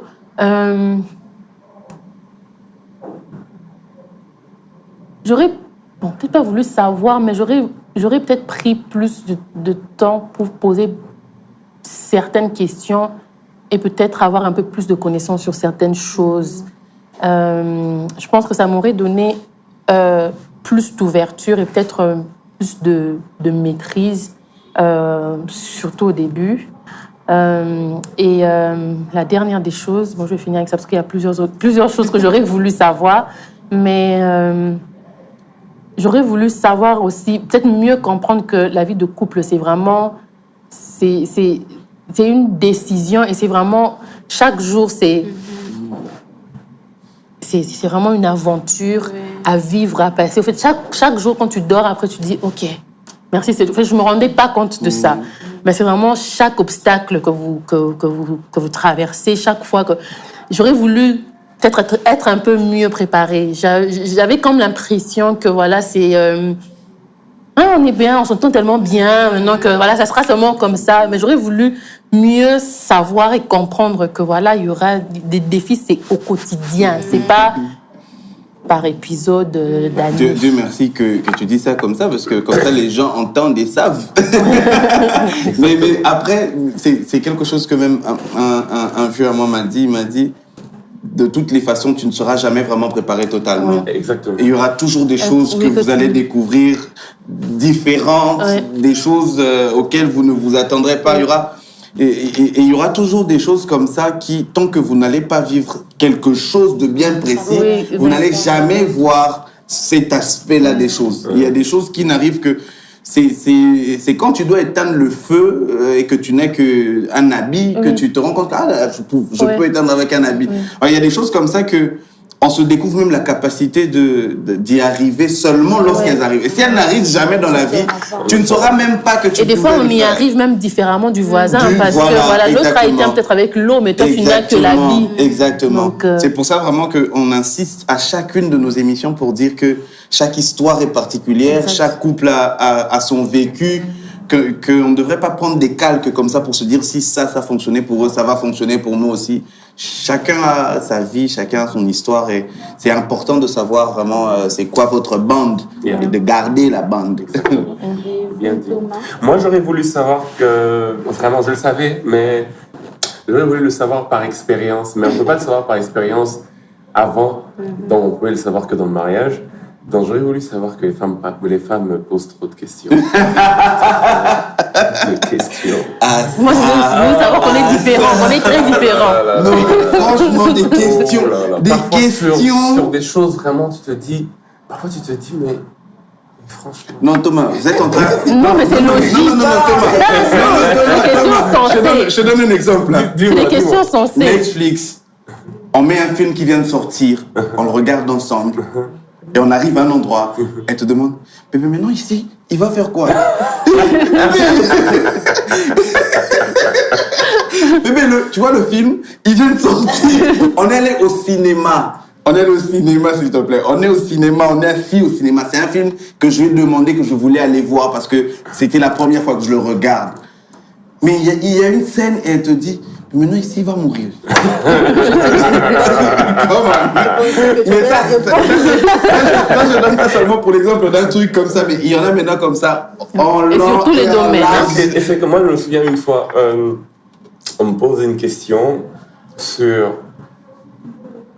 Qu'est-ce qui se passe? Il se passe en fait que ma femme est allée dans un événement. Elle arrive dans cet événement, moi j'étais pas là. J'étais pas là. Je promets, j'étais pas là. Elle arrive dans cet événement. Elle rencontre une personne qui lui fait un sourire. Avec des glaçons. La personne lui fait un sourire. Tu t'as vu les glaçons? Et moi je suis pas là. Je suis en train de dormir. Et on me réveille à minuit, s'il vous plaît. À minuit. Pour me demander pourquoi m'a souri. Pourquoi, dans cet événement-là, j'ai rencontré cette personne qui m'a souri. Et pourquoi elle m'a souri?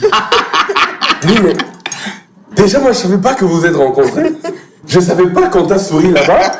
Et qui sait, peut-être qu'elle a reçu une bonne nouvelle le matin, peut-être que son chéri lui a offert un cadeau, elle était dans la joie. Mais qu'est-ce que ça? En fait, je suis bleu, je ne comprends pas. Mais c'est à moi qu'on pose la question. Pourtant, c'est elle qui a vécu la chose. Non, chérie, le contexte est différent. Mais bon, ok. J'aurais voulu savoir que... Bon, franchement, les questions. Les questions, Seigneur Jésus. Ouf. Mais bon. On fait avec. Que faire? On est habitué, on fait avec. Mais tu penses que j'aurais dû... C'est moi. Ah oui. Ah oui. Donc, toi, tu es d'accord avec... Et puis, des fois, on pose juste des questions pour se rassurer, par exemple, pour se rassurer plusieurs fois que, voilà, c'est vraiment ce que tu avais dit. En tout cas, mes frères, sachez que... voilà, rassurez-vous. Merci beaucoup. Merci. Et il y avait une dernière question? Non. Merci vraiment. Elle ne veut pas de débat. Il y avait quand même quelqu'un qui voulait savoir, lorsqu'on attend le temps de Dieu, donc quelle est l'attitude à avoir lorsqu'on attend le temps de Dieu? Comment est-ce qu'on attend? Et c'est vraiment la toute dernière question avant que vous puissiez clôturer ces moments. Déjà, en général, lorsqu'on parle d'attente, la pensée commune, c'est... On a toujours tendance à croire que c'est dans une forme de passivité qu'il faut attendre. Mais il faut dire que lorsque la parole de Dieu parle d'attendre, et elle en parle souvent, elle met toujours l'accent sur une attente qui n'est pas passive, mais qui est plutôt active. C'est-à-dire, Dieu peut dire, je vais t'emmener jusqu'à Brazzaville. Tu es à Kinshasa, Dieu te dit, je t'emmène à Brazzaville. Le moment arrivera, je t'emmènerai à Brazzaville. L'attente passive, c'est de rester dans sa chambre et croire peut-être qu'on va être téléporté de sa chambre jusqu'à Brazzaville. Mais l'attente active, c'est au moins de connaître les canaux par lesquels on arrive à Brazzaville, même si c'est pas à nous finalement d'y aller. Mais c'est au moins d'avoir le prix, ne serait-ce que du billet du canot rapide. C'est-à-dire, au fait, c'est de faire un travail. Dieu peut dire à une sœur, par exemple, que tu te marieras dans 4 ans. Mais en attendant, qu'est-ce que tu fais? Mets de l'ordre dans ta vie. Va vers les aînés pour savoir que dans les mariages, c'est comment, en fait, pose des questions. Mais ça, c'est une attente active. Et c'est ce genre d'attente-là qui hâte même le temps de Dieu. C'est ce genre d'attente-là qui fait que finalement, on devient mature. Et parce que certains accomplissements, finalement, ne dépendent pas du temps, mais dépendent de la maturité. Quand, dans l'attente, on prend le temps de grandir, et Dieu, il regarde, il se rend compte que, ah, tiens, l'héritier n'est plus un enfant, en fait. Parce que tant que l'héritier est un enfant, même si tu attends 10 ans, tant que tu es encore un enfant, tu ne diffères en rien d'un esclave. Mais c'est dans la mesure où tu grandis, et que le Père sait que tu as grandi, que certaines choses qu'il pouvait même te donner dans 20 ans, il s'est dit non, il est prêt. C'est toujours une attente active qui te pousse vers la maturité et qui hâte l'accomplissement. Pour ajouter à moi ce qu'il a dit, ça résume et ça définit bien notre relation aussi. Si vous avez bien écouté l'histoire, pour vraiment montrer que vraiment, on aurait pu se marier plus tôt, mais il fallait qu'il y ait de la maturité. Et au moment où moi j'ai compris, lui il n'avait pas encore compris, ça a pris 6 mois du moment où moi je savais. Et j'ai dû maintenant commencer à me comporter justement selon ce que moi je savais. Et quand je priais pour ça, c'est là aussi que de son côté qu'il y a eu aussi ce déclic et que les choses se sont passées comme elles se sont passées. Donc maturité, mais aussi l'attitude que l'on a. Quels sont les actes de foi que tu poses par rapport à ce que tu sais? C'est l'exemple que cet homme a donné une fois. Il a dit 2 personnes priaient le Seigneur, attendaient la pluie pour leur champ. Mais l'un attendait, l'autre avait déjà défriché le champ, il avait déjà préparé ses plates-bandes. Lorsque la pluie vient, celui qui avait déjà fait le travail en amont a gagné en temps. L'autre, il devra maintenant commencer à faire les choses que l'autre avait déjà eu le temps de faire. Et le temps de la maturation, pour celui qui avait, il pourra planter directement, alors que l'autre... C'est la parole. J'ai dit que c'est quelqu'un qui a dit. C'est quelqu'un qui a dit. Donc, voilà, c'est vraiment ça. J'espère que vous avez été autant bénis que nous. Et j'espère que quelqu'un aura compris que même lorsque nous sommes en train d'attendre, nous n'attendons pas passivement, nous attendons activement. Donc en attendant, frère, cultive-toi. Sœur, cultive-toi. On a dit tout à l'heure les discussions intelligentes et tout ce qui va avec. Donc vraiment, faites l'effort d'être prêt. D'être prêt. C'est vrai qu'on a l'habitude de demander au Seigneur de nous donner la bonne personne pour nous, mais est-ce que nous sommes la bonne personne pour quelqu'un? C'est vraiment ça dans l'attente du temps de Dieu, comme on a dit. Merci d'avoir suivi cette émission, Papa Lord. Nous clôturons toujours par une prière. D'accord. Il y a quelqu'un qui se sera certainement retrouvé à une phase de votre histoire, à un moment d'une étape où il ne sait peut-être pas par où passer, par où les choses vont venir. C'est peut-être quelqu'un ils sont peut-être dans la phase ils se sont vus, ils savent peut-être que c'est ça, mais ils sont loin. Il y a la pression, c'est les fonds qui manquent alors qu'ils sont en train de préparer déjà les choses. C'est des bouches qui parlent de partout.